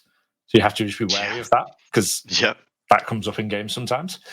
But 2CP, just being able to move 2 of your units, free movement phase, I'll take that. Thank you. Yep. Anything to add there, John? Because this takes a little unpacking, like Robo said. Yeah, takes a little unpacking. I think it's fantastic. I think it's really 2CP is a little bit harsh, but I still think it's quite good. The very funny thing is that I believe that a Termagant unit could use both of these. Mm-hmm. And so if someone gets too close to a Termagant unit, they can move D6 plus 6 away, so they can really scoot. Overall, though, I think this is a very great utility stratagem. I actually think that this one's going to be a little bit weird to use in practice. Just 2CP is a little bit expensive, honestly. But very useful when you need it. This is a great stratagem to have access to. So no complaints at all. I think this is a really good tool in the kit. Yeah. The first spicy application in my head, you got a unit of 10 Custodian Guard about to charge onto an objective, have to be able to charge to get onto the objective. They move within 9 to make the charge. You spend the CP, you fall back, so one person's on the objective and they're out of charge range now. And 2 CP, save yourself 10-point swing possibly on primary. Those kind of applications are the things that immediately spark my interest. All right, John, sticking with you. What's next? Oh, whoa, buddy. Unseen Lurkers. 1 CP in your opponent's shooting phase just after an enemy unit has selected its target. Pick a Vanguard Invader unit from your army that was selected as the target of a shooting attack, blah, blah, blah. Until the end of the phase, your unit can only be selected as the target of a ranged attack if the attacking model is within 12 inches, or if your unit has the lone operative ability, if the attacking model is within 6 inches. Oh, no. Your opponent can select new targets for the attacking unit's attack. Oh, good. Last line. Thank you. Praise BG Dub. New targets. Still a phenomenally powerful stratagem. Holy crap. Might be the most powerful event so far. Real good. 1 CP lone op. Even better on a lone op. Love it. Mm-hmm. Robbo, what are the applications here? What units love this the most? Anything. Like, it's so funny on Lictors when also you're like, cool, I finally got within 12 of that model on this objective in the corner of the board. And you just go, nope, no thank you. No thank you. But just the fact it covers so many units on so much of the board is such a powerful ability. Especially when you can do this twice. Yeah. I feel like the funniest thing is that if you have CP you're willing to spend, it's basically impossible to shoot a Lictor. Because they have to get within 6, and if they get within 6, you're going to move 6 away, and then you're 7.1 away, and then you just can't be shot again. Correct, mate. And turn 1s and 2s when you have very little to shoot, and you try your guts, you're busting your guts with advanced rolls and spending strats to try and get within range of lone op units, so you get something done, pulling Lictors off objectives and getting angles and stuff, and just like, sorry, mate, no, never heard of you. See you later. Put your guns away. Your bullets mean nothing to me. Very funny thing again. Harpies. You can use this stratagem on 2 harpies. Damn. Damn. You can. Well, my first thought was like a max unit of gargoyles just sitting, turn 1, go up and sit 0.1 from the center line, so your opponent is guaranteed 12 inches away already, and they have to leave their deployment zone. They have to come into range of the dumbness of your army in order to interact with the unit that's about to swamp them and tie them up. And if they do, they're damned. If they don't, they're damned. This seems very, very, very powerful. Last one is Invisible Hunter, 1 CP. Enter your opponent's flight phase, up to 2 Vanguard invading units from your army and or 1 Tyranids infantry unit from your army. Remove the targets from the battlefield and place them into strategic reserves. The target units must be more than 3 away from all enemy units. There's some stuff you can do here, redeploying stuff into reserve and stuff that you can't redeploy into reserve. 1 CP essentially return to the shadows, and then pay a CP with Seated Broods and bring it on as if it's turn 3 on turn 2, stuff like that. So a little bit of internal synergy there. Anything major I'm missing from this one, guys? Best part in my mind is that it doesn't have the normal clause of come in next turn. It goes into strategic reserves. So now that it has already been deployed, it doesn't have to come back in later. So if you're really trying, I don't know what the application of this would be, but if you want to, you could put something into reserves and just bring it in when you're ready, not before turn 3. Yep, totally fair. Robbo, anything to add? It's just a nice, especially because you've got some sneaky bits and pieces that have like nice strat reserve rules as well. Like, oh wait, what's that? Gargoyles that are fly, so they're Vanguard Invader. Am I right in saying they are Vanguard Invader? Yep. Gargoyles are Vanguard Invader. So I'm going to go back in reserve. I'm going to deep strike back in because all of a sudden I can shoot and move onto your objective because didn't think that unit could get over there because it wasn't in reserve at the end of your turn, but now it is. The fact that it is like the end of their turn and then bada bing, bada boom, here they come literally like 2 phases later. And it's 2 units. There's 2 units. I think it's very good. John, give us your overall thoughts of the Vanguard Onslaught. I actually think I like this one the most so far. Yeah, so my take on it so far is that this is, of the 5 that we've read so far, because we've already read the Invasion Fleets as unchanged, this in my mind has by far the best detachment rules. The one caveat that I'll add to that is that all these rules sound crazy. They apply to 15 units, which is great. They apply to a lot of units that weren't build around units. They only apply to support units, it feels, because it applies to all the different lictors, which are good. You are taking lictors, but you don't take an army of lictors. It applies to Gene Stealers, a unit you weren't really taking. Von Ryan Leapers, a unit you weren't really taking. A bunch of the wing stuff, which you weren't taking, other than Gargoyles. Like, of the 15 units that this detachment applies to, only 2 of them were units that I saw in a list pre-Codex. And I do think that this detachment is so strong that it will elevate those units into an extremely solid army. But I think that context is important, because even though I think this attachment's great, it's trying to build a functioning army out of 2,000 points of support pieces. It's very hard to get a real center to this army, which doesn't have to be a weakness, but it is a limitation. Yeah, because if someone just goes full speed at you, like, I think this army's awesome. I think this army would get bodied by someone who just was like, I don't care if you're cute, and sprinted 40 idiots in Aramite armor onto an objective. That was my thoughts as well. This has a list that has a propensity to be bullied, and when it gets bullied, none of its rules really work. Well, for example, though, you could take the list I had at WTC, tweak it slightly so it's something like 6 units of gargoyles, 5 or 6 monsters to give you a core and give you some damage. Yeah, they don't get a lot of the buffs, but all of a sudden, all of your gargoyles or other units get all these bonkers rules. So it elevates a section of your army, lets them do a load of things, and you could still take a core of something different to complement that. Would it be better than having an all-round attachment? Possibly, because some of these rules are amazing. Possibly not, though, because it doesn't affect everything. It's a limit on what it applies to. All right, jumping into the last of our detachments. This is the Synaptic Nexus. The special rule is Synaptic Imperatives. At the start of the battle round, you can select one of the Synaptic Imperatives shown below. To the end of the battle round, that Synaptic Imperative is active for your army, and whilst a Tyranid unit from your army is within synapse range of your army, it will benefit from it.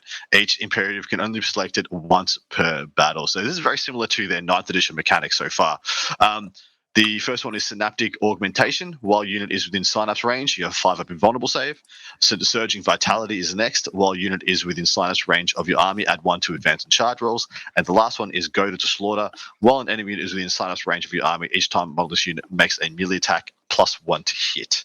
So the Zoanthrope Imperative, the Warriors Imperative, which was the advance and charge? +1 advance and charge imperative. Last one. Who gave you that? Was it the Parasite? The Parasite was Big Consolidate. Was it the Turbogon? Yeah, that's having a +1, +2 move. +2 move. I actually don't think that this was. It's a mesh between a couple, I think. Yeah. Anyway, Robbo, what are your thoughts? Do you like this mechanic? I do. All of a sudden, you're like, I'm going to put my entire army out. I'll have a 5-up invuln, thank you. Yes. And you want your army in synapse range. So unlike the harvested attachment, where it had limits on where your models are, where units can be, this is just in synapse, which you want anyway. And a lot of units you take will have synapse. So it's cool. I'll have a 5-up invuln in my go turn. And then I'll +1 advance and charge to make sure I hit everything when I need to. And then, oh look, the turn after, once I'm in, +1 to melee attacks. Cool. Yeah. Yep.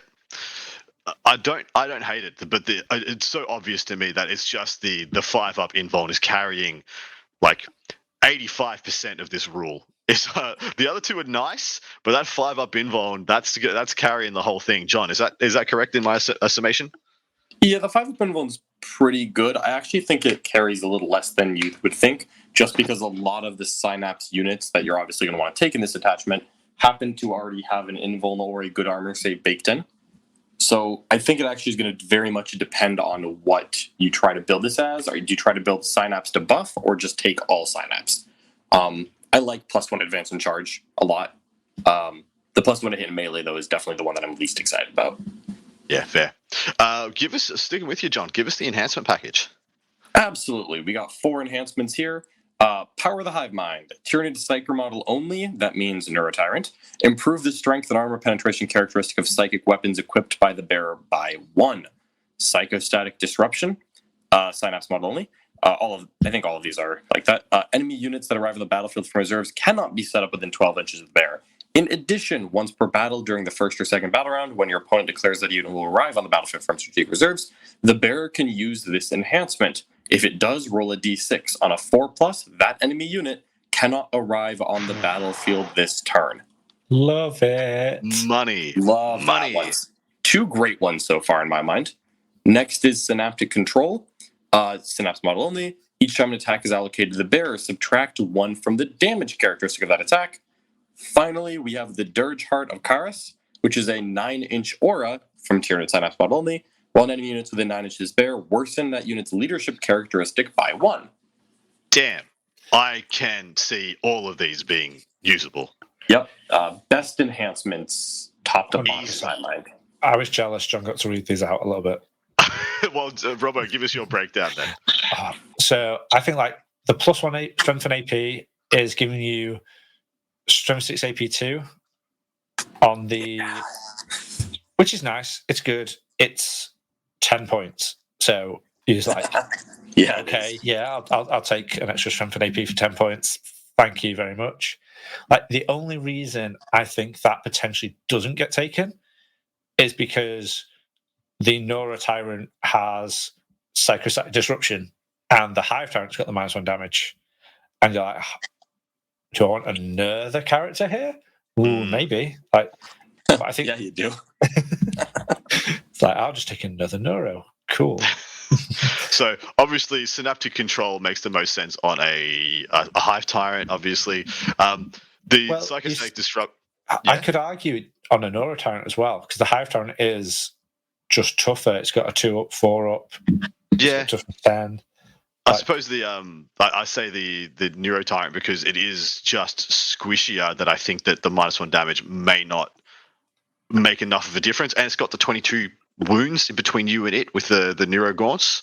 So I don't know, in my head, but you know better than I do, so absolutely right. What are you, the Neurostatic Disruption? What the hell? What the hell was this coin flip? Fucking put it back on the shelf. No, put it back in your box. Next turn. Back in the box. I love that you could do this on a Rapid Ingress or on a 3-inch Deep Strike unit. The Ingress is where I thought of it, because someone thinks they've got this big brain play and maybe they've caught you out and you're just like, coin flip is not a thing. Directly to jail, sir. Do not leave jail for the next turn. Sorry, continue, mate. So I'm just quickly checking for Rapid Ingress. You have to spend the CP to enable you to declare that unit to come on from reserve as well. I think you waste the CP, yeah. So there you go. I want to spend a CP so that I can declare this unit to come to the board this turn. And you go, well, on a 4-up, that one's fun. This is brutal, John. Is this one of the most rough strats in the game? And is the 12-inch or good enough to be taken by itself? And if so, what's the biggest freaking base you can get it on? Yeah, it's very funny. I think it's great. The Psychostatic Disruption is awesome. It goes for 30 points, which is a little pricey. I don't think you put it on the biggest base. I think you put it on a lone operative, aka you put it on the parasite. Oh, you just put it on a lone op. You can't get within 12 of it. It's a Phobos Libby with Infiltrator unit package. And if someone tries to Ingress down to then walk into range of it, you just say 4+. 4+, you wasted a CP. And how many? And like sometimes that's going to scare people, right? Like, would I spend a CP for a 4+ to do nothing, and then I don't have the CP? Like, and they can only do it once. They can't do it another time. Yeah, it's a little awkward. Of course, then they probably just wait till turn 3 to do it. But then you've like, well, if I just ripped another card and got another primary score out of this thing, if you've waited because of the psychological effect of my coin flip, sir, in which case that's an absolute win. The Dirge Heart is one that's catching my eye as well because that activates so much of the army, and like you said, there's a bunch of other things you can do to get battle shocks going. Is that a good aura? It's 9 inches as well, which is quite nice. Yeah, I like it. My problem is, am I taking that above Psychostatic and Synaptic Control? Maybe take it above Power of the Hive Mind, just to go, okay, I'm going to throw this guy into the middle of someone's army, have -1, and then have even more nonsense you can do with it. It's good because it combos well with a lot of things, and yeah, this army likes that, and it likes people failing battle shock checks in this detachment especially. I like it a lot. I actually take the dirt. I actually have the Dirge Heart in the list that I wrote because unironically I really like -1 to battle shock.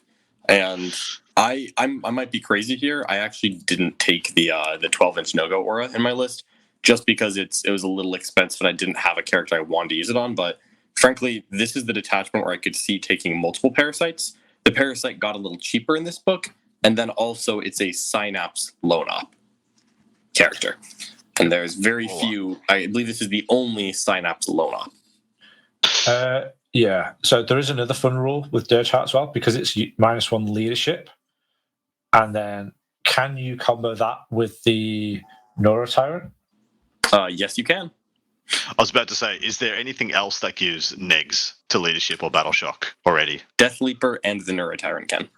Beautiful. So the Neurotyrant with this is what, giving neg 2 and just floating around in a big old ball? I like the idea of that very much.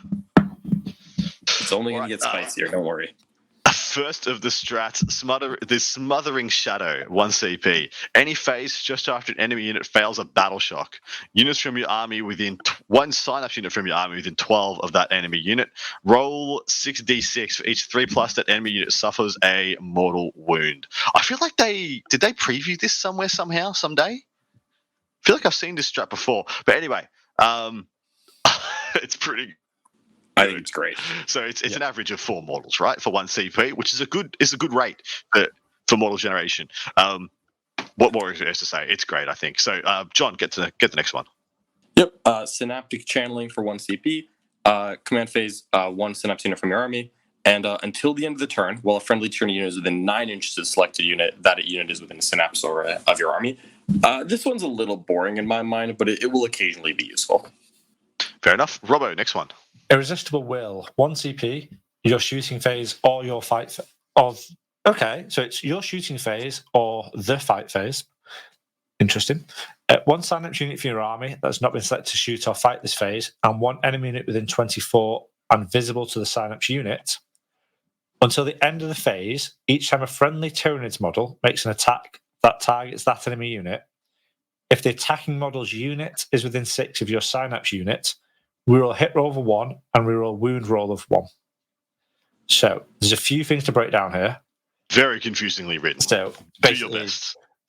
you have a Synapse unit. So let's just, in this example, use a Neurotyrant. Neurotyrant, just for it's not been selected to shoot, picks an enemy unit within 24. You have 2 Zoanthrope units and a Maleceptor within 6 of the Neurotyrant. They can shoot that enemy unit you've picked and get reroll a hit roll of a 1, reroll a wound roll of a 1. So this is worded like the Imperial Knights. So it would be a dice, not reroll 1s. It's reroll all because it's each time they make an attack, not each time they are selected to fight. Is it each time a friendly Tyranid model makes an attack? Okay, so good. Yeah. It's got that. Yeah, so a Zoanthrope unit would make 6 separate attacks that could all reroll a1. Yeah. Is it any good? It's very good. I think it's very good. 1s to hit and wound for 1 CP for multiple units you have. Like an aura. Yeah, okay. I'm going to pick that unit, or 2, if you can use the strat twice with the Hive Tyrant, and bam, bam. Well, I like it a lot because especially the ranged firepower of the Tyranids is a roller coaster ride of good and bad profiles on good and bad units, and you just get to iron out a bit of the variance and a bit of the roller coaster, smooth it out for a single CP on possibly your entire army. Essentially, I think that's really good. Reinforced Hive Node is up next for 1 CP. Your opponent's shooting phase or the fight phase. Just after an enemy that has selected its targets, 1 Synapse unit from an army that was selected as the target of 1 or more of the attacking unit's attacks until the end of the phase. Each time an attack targets your enemy unit, worsen the AP by 1. Armor of Contempt, ladies and gentlemen, has made its way into the Tyranid Codex. Who would have thought they had that Belisarius Call was there to give them, Mark 10 power armor? But here we are. John, is this any good? I think it is. Yeah, I love it. Bug of Contempt is great. Bug of Contempt. Oh, that's gonna stick. That's gonna stick. It's great. Obviously, the best thing you could do is find a bug with a 2-up save and Synapse, which there aren't many of at the moment, but some of those new models we know are going to have a 2-up save and Synapse, so that's going to be really useful. This feels very situational, but it's really good if you build for it, because there's only a couple Synapse units that actually have a relevant armor save, and that's the Maleceptor and the Norns and the Tyrant. And all of those, or most of those, also have an invuln behind it. But mostly 4+. Mostly 4+. But I think on the Norns especially, and the Tyrant, this gets really good. So it's also for a Synapse unit, which means it could theoretically be, it could be warriors as well, and it could be like Tyrant Guard attached to a Tyrant. Yep, there are options here. Awesome. John, sticking with you, give us the next one. Yep. Imperative Dominance, 1 CP in your command phase, and 1 Tyranid unit from your army that is within Synapse range can select a Synaptic Imperative even if you've already selected that Imperative in the battle, and until your next command phase, it gets that Imperative while it's in, instead of any other active Imperative. So 1 CP, you get 5+ invuln most of the time. Yeah, 1 CP, 5 of invuln for those Neurogons, or free if you wanted to do that with Tyrant or something. I like it. It's great. Robbo, give us the last one. So this one, I am so excited about. I think this is possibly one of the strongest, especially because it's a particular unit I use a lot, gets tagged, and I'm always sad. So it's in your movement phase for 1 CP, 1 Tyranid unit from your army that is within Synapse range of your army and made a fallback move this phase. The unit is eligible to shoot and declare a charge this turn. Which is that unit? What's the unit you're talking about? Those Zoanthropes. Yes. Right, I'm going to go on the side. I'm going to get that angle. Oh, no. I'll just fly away from you and zap.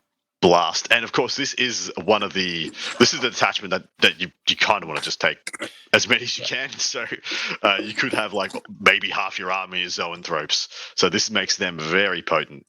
John, what are your thoughts? Absolutely lovely. Love this rule. As Robbo mentioned, this is great on Zoanthropes. This is nice to have in general, but there are certain units that want it more than others. Tyranid's lack of ability to fall back and do a damn thing is annoying, at least in the current index. So getting access to this is great. There's quite a few stratagems in this package that make me very happy. Very nice. Robbo, what's your thoughts on the overall, what's this one called? Synaptic Nexus. This, I kind of skipped when I was reading through the first time because I just had a bunch of pages and I kind of missed it. And I was like, wait a sec, there's a Synaptic one. Let me go and look at that. I looked at it, I was like, oh, this may have been the sleeper one. Because I read through them all, I'm like, these are good. I like all these detachments. They all have good rules. They all have exciting things about them. And then I read this one, I was like, well, I like Malceptors. I like Zoanthropes. I like Hive Tyrants. I like the Norns. It has amazing enhancements. It has a good detachment rule. And then it has some very good strats as well. So I was like, this I can get behind. It doesn't have Feel No Pain, but you have a lot of stuff with 4-up invuns instead, potentially, if you're leaning down the more Synapse route. So yeah, I still need to get a couple of things on the table to kind of kick the generic detachment out for me. But all of these have something exciting and a fun way to play your army. Fair. I totally agree with that take as well. I actually think this is a lot of fun, this Synaptic Nexus. I think it can be a really powerful take. John, what are your thoughts? Love it. On first read, this is my favorite one. I've played one game with it as well, and it was I did like quite a few elements of it in game as well. I think that this one is really good rules, and more specifically, is buffing the units you already wanted to take and making them better, rather than hyper-elevating units you weren't interested in until this came around. The units that get good in this are units that I would take in other detachments. And that's the comparison between this one and the previous one, between the Vanguard, yeah? Like you said, Absolutely. In the Vanguard, you're taking fringe units and elevating them. This is taking good units already, right? Yeah. I think this is really good. I actually think there's a really funny Battle Shock factory that you can try to do with this detachment, because that fail a Battle Shock test to take mortals stratagem can go in any phase at all. Yeah. So you could theoretically, in your opponent's turn, hit them with a couple of Battle Shock tests and shadows with some negatives applied. And if someone fails multiple Battle Shock tests, you use the strat, use the Tyrant, make it free. And then in your turn, you use some units that we'll talk about later and some of your rules and make them take multiple Battle Shock tests again. As soon as they fail it, make them take 4 mortals, use the Tyrant free strat, make it happen again. You can really scrape a lot of mortals off of people, and you can really make good use of the Zoanthrope ability to cause mortals to fail Battle Shock tests, which previously was kind of garbage, because if your Zoanthropes got within 6 of someone, they got tagged and became useless. But now a tagged Zoanthrope squad is not inherently dead in the water, and you can try to Battle Shock your way out of combat by physically killing them with mortal wounds.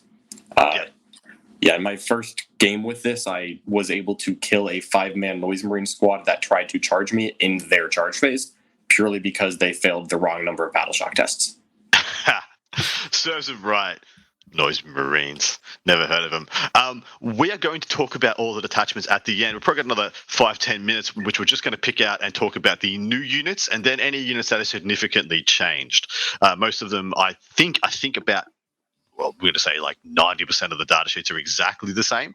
But I'm going to quickly tell you guys about the Neurolictor and then get some thoughts from the gents. So this guy is Move 8, toughness 5, 4-up armor, 4-up invuln, 7 wounds, single OC, 6 attacks in combat at hitting on 2s at 6-2-1 with precision.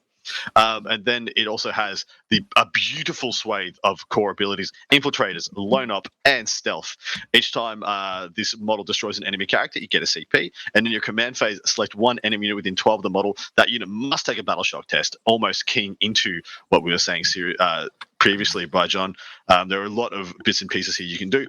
And then whilst an enemy is within 12 of this model, and if that unit is Battle Shocked, each time model that unit makes an attack, subtract 1 from the hit roll. And each time a friendly Tyranids model makes an attack against that target, add 1 to the wound roll.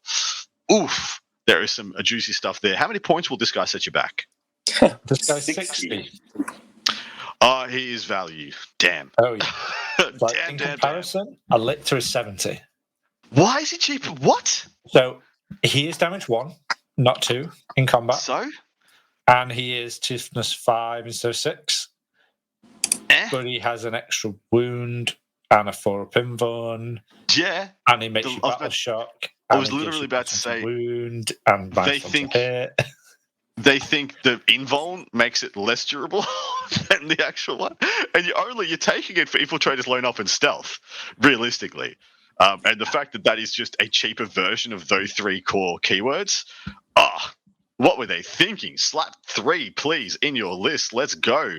John, what are your thoughts? 3. Yeah. You just take 3. I think you take this in every detachment because it's the best loan op and the cheapest loan op, which is a powerful combo. It's not Synapse, even though it has a giant brain. I feel the need to point that out because it looks Synapse and it's not. It's so much better than a Lictor that it's insulting, because the Lictor got a sweet new model and this model is very cool, but this is so much better than a Lictor that it's laughable. When I read the book, I already have fully painted my Neurolictor. It's already built, painted, done, not tabletop done. It's like pretty painted. I haven't even cracked the plastic off my Lictor yet. You just take 3 of these because the Battle Shock auras are insane, and if someone fails Battle Shock in their turn, you then sprint a Neurolictor up to them and tell your entire army to be +1 to wound. Yeah. They're cheap enough to be disposable. You're happy to throw one in the middle and just throw out Battle Shock tests and good auras, and then just say whatever you kill it. There's 2 more that'll push up when they're needed. Just every keyword you would want on a cheap character, and then a really great set of special rules. This thing's awesome. I love it so much. So good. But sorry, it is not a character, is it? It's not a character. Yep. It's just a dude.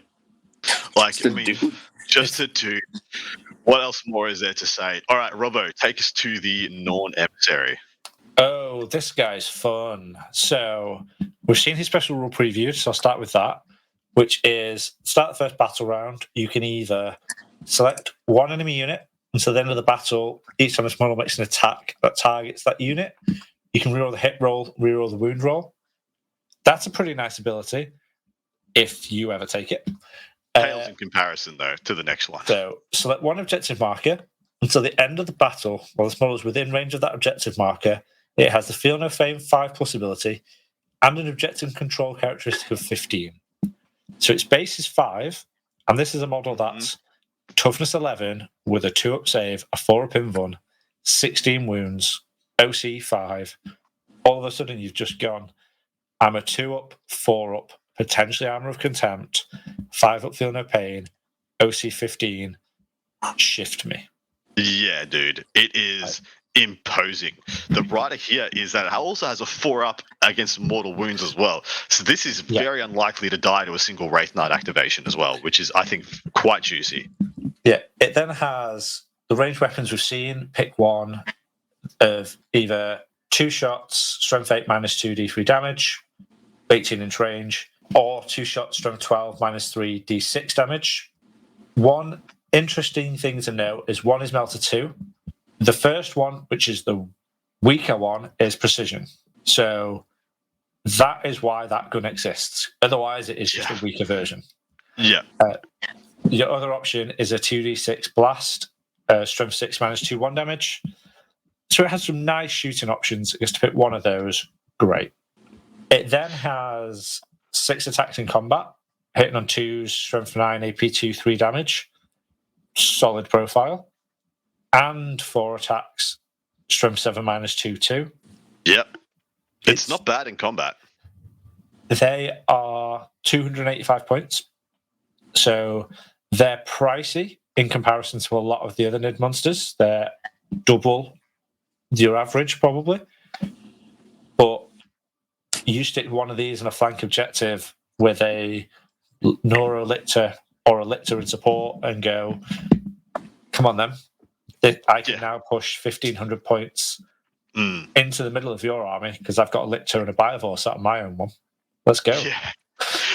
My first thought when I saw this guy was like, if they are cheap enough to take 3, because I mean, move 10, theoretically you could advance from a table quarters position onto almost all 3 midboard objectives. I think the one to your right hand side might be a little bit of a stretch, but you could definitely get 2 of these guys on midboard objectives pretty early, and all you do is just have them pick the one that they're going to go on, and all of a sudden your opponent's turn 1 just became really uncomfortable.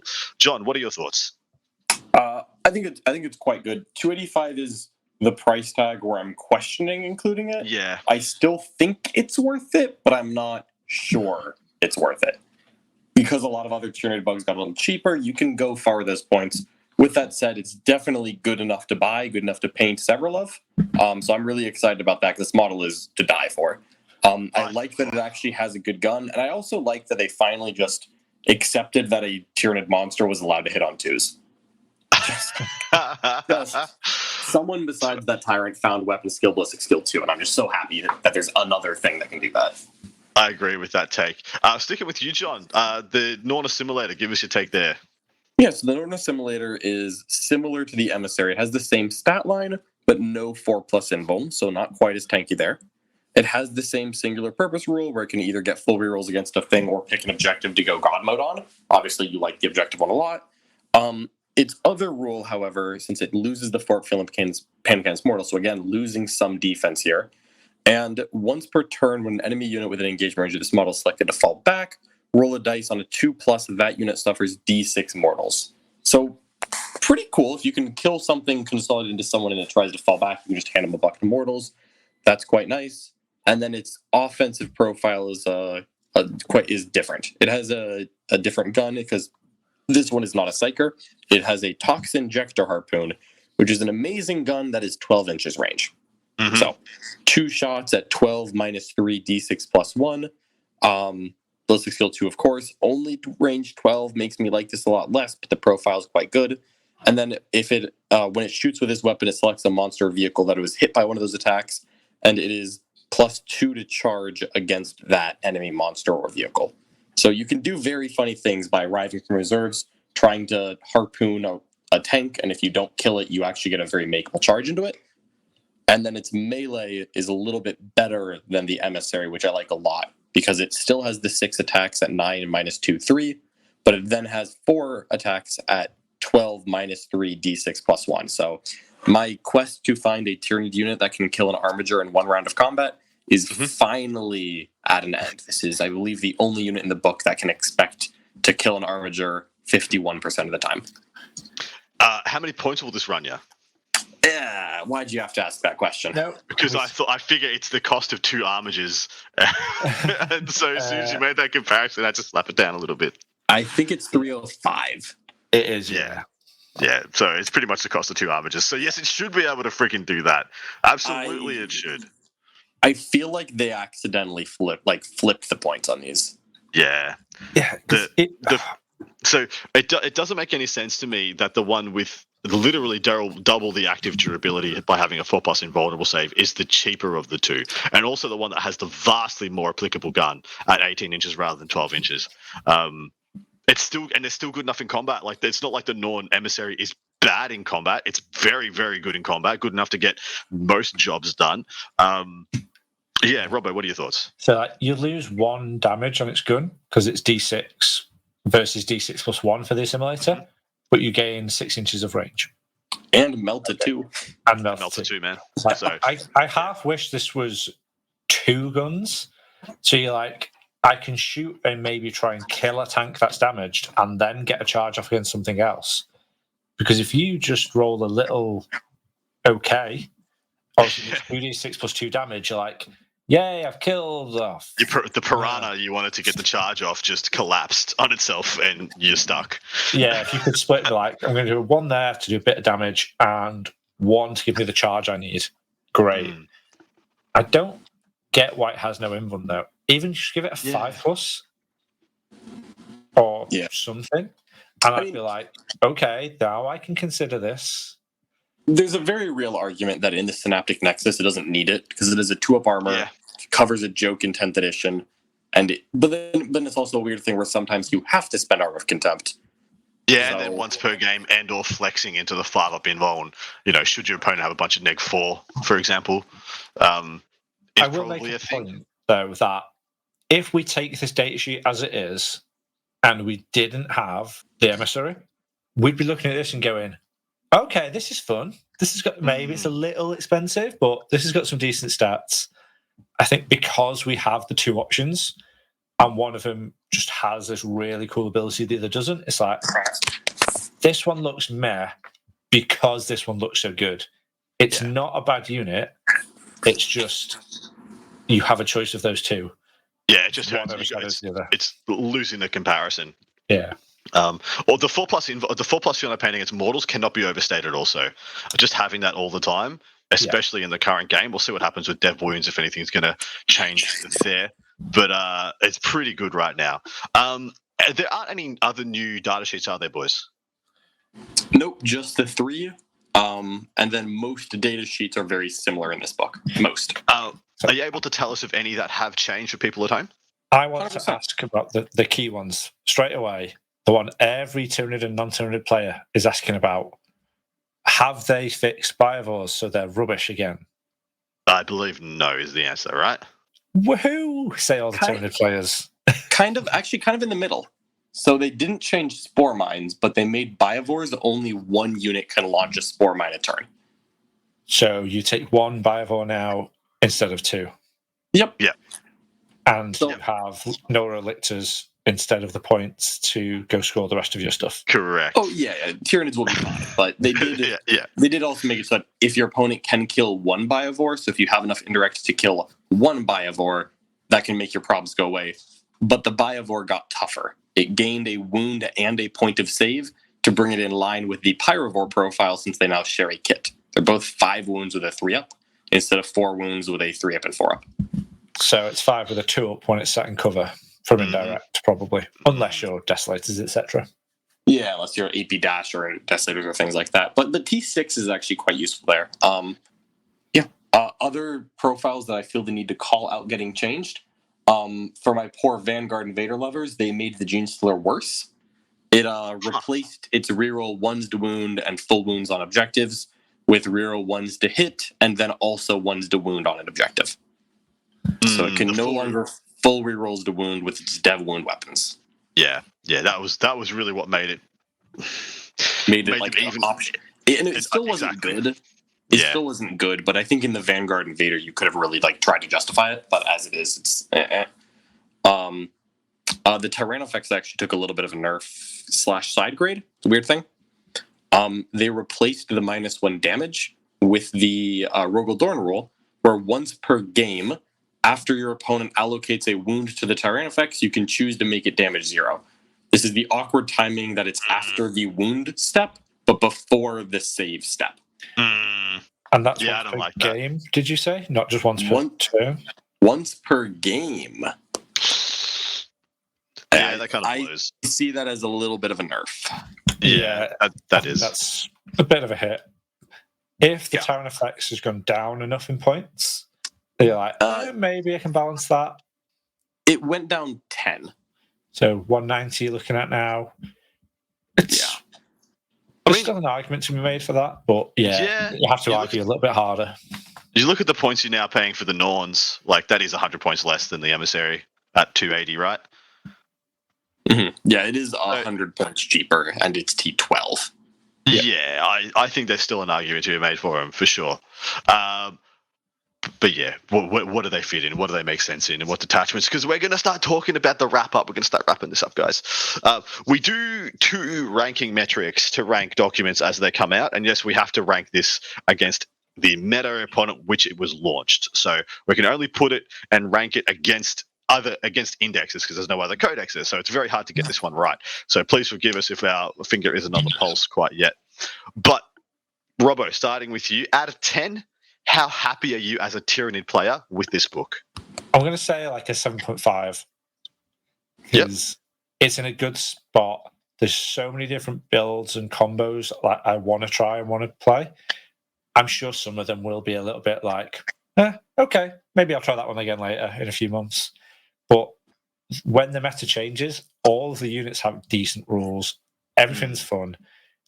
And the meta is a little bit crazy at the top end, but we have a slate coming shortly, and I think that'll put Nids in the mix without being kind of the kings of the meta.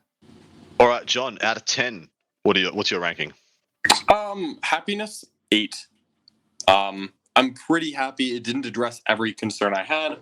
My one complaint from the index carries over here, which is that sometimes it's hard to do credible damage. And they helped that in some ways, but not you. There's no universal, just clear-cut way to do more damage. Correct. It can And feel so- a little anemic. Yeah, I'm okay with that. I don't need every game of 40k to be a race to the tabling, and I hate it when it's that way. So when the meta tones down, that'll be less of a problem. But this is, of course, just in case we get an FAQ soon, this is recorded with no September balance patch. So Eldar, Gene Star Cult are still exactly the menace that they are when we're recording it. Exactly right. All right, gents, if we are ranking this against the current environment, and this, like I said, this may be released after a data slate. This is going to be released. Well, we're recording this the week it's been announced for pre-order, so it's up for pre-order next week, which will be it'll be out on the same week as the pre-order goes up. And I'm not sure we'll be seeing a balanced slate before, but if a balanced slate does come in like a day or two after, whatever, this next bit goes completely out the window. I would rank this as putting NIDs from the B tier into the A tier, but I wouldn't say it's pressuring them. Nothing in here makes me think that they're going to be pressuring, I think, am I right in saying possibly Krons and Eldar are the two big issues for this book? I don't think GSC is much of one, though. Knights can be tricky. Knights, yes, it's a good And call. Custodes is also kind of tough, I found in the past. Yeah, I actually think that this can deal with Necrons by just, if you build for it, by just trying to force 7 battle shock tests on them at a time. Yeah. Oh, that's actually very relevant, because I was like, in my head, there's no way for you to. I think you can kind of build to deal with Death Guards, though the Lich Guard a bit better than you can build to deal with the Warriors. The Warriors is actually a bigger issue. Killing 20 Warriors in an activation for Tyranids seems like a thing that is just not a thing. So that was the one that I thought was an issue. But the 100% Custodes is a huge problem. Let's break it in. Let's spend a minute or two. Sorry, you guys need to. What tier would you guys have it in? A. Yeah, Solid A. Not minus, not plus. A. Yeah.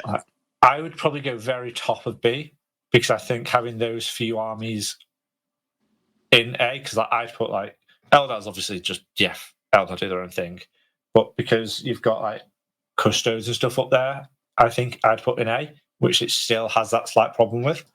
I think they kind of just keep it in check. However, if and when we do get the slate, if it touches Knights again, which I don't really think need it personally, Custodes a little bit, GSC a little bit, and Eldar a lot, then all of a sudden NIDS goes, oh, cool, we can play with the big boys now, rather than them just keeping it in check a little bit, potentially.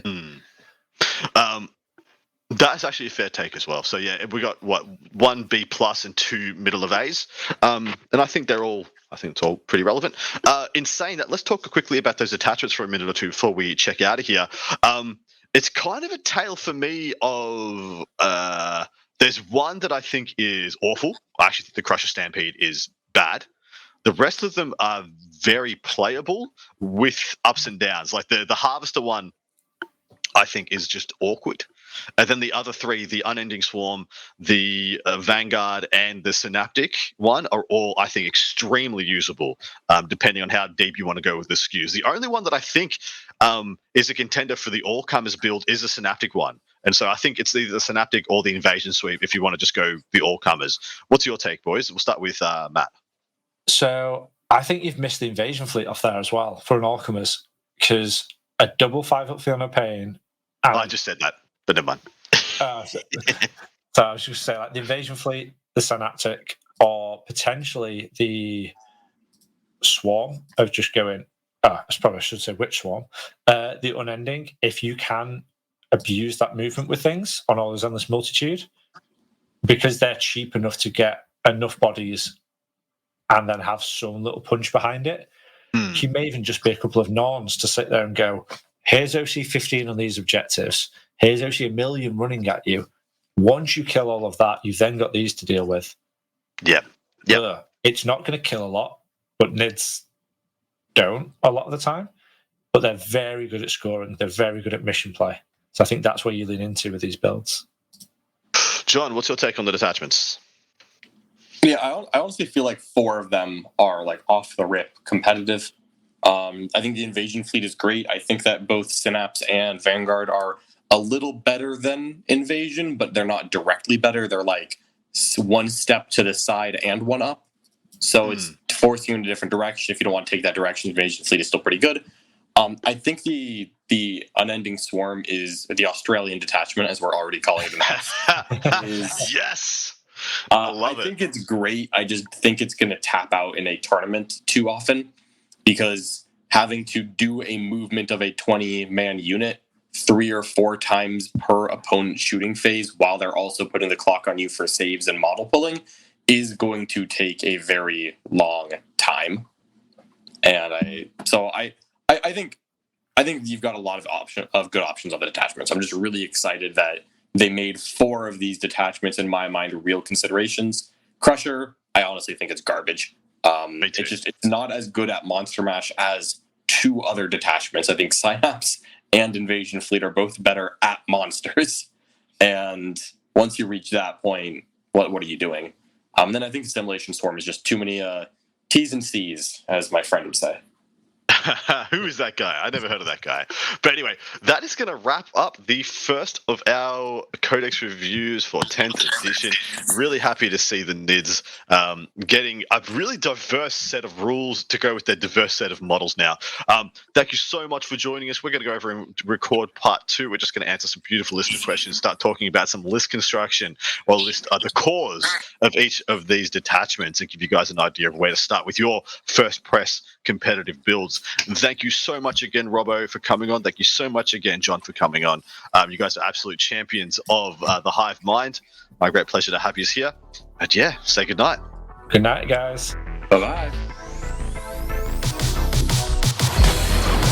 Thank you for listening to Art of War Down Under, a content review podcast for Warhammer 40K, hosted by Adam Camilleri, produced by Seamus Ronan. Enjoyed the show? Want your lists reviewed and the content you heard put into practice? Sign up to our Patreon and connect with us online or on Facebook. Just search for Art of War Down Under. Signing out from tomorrow.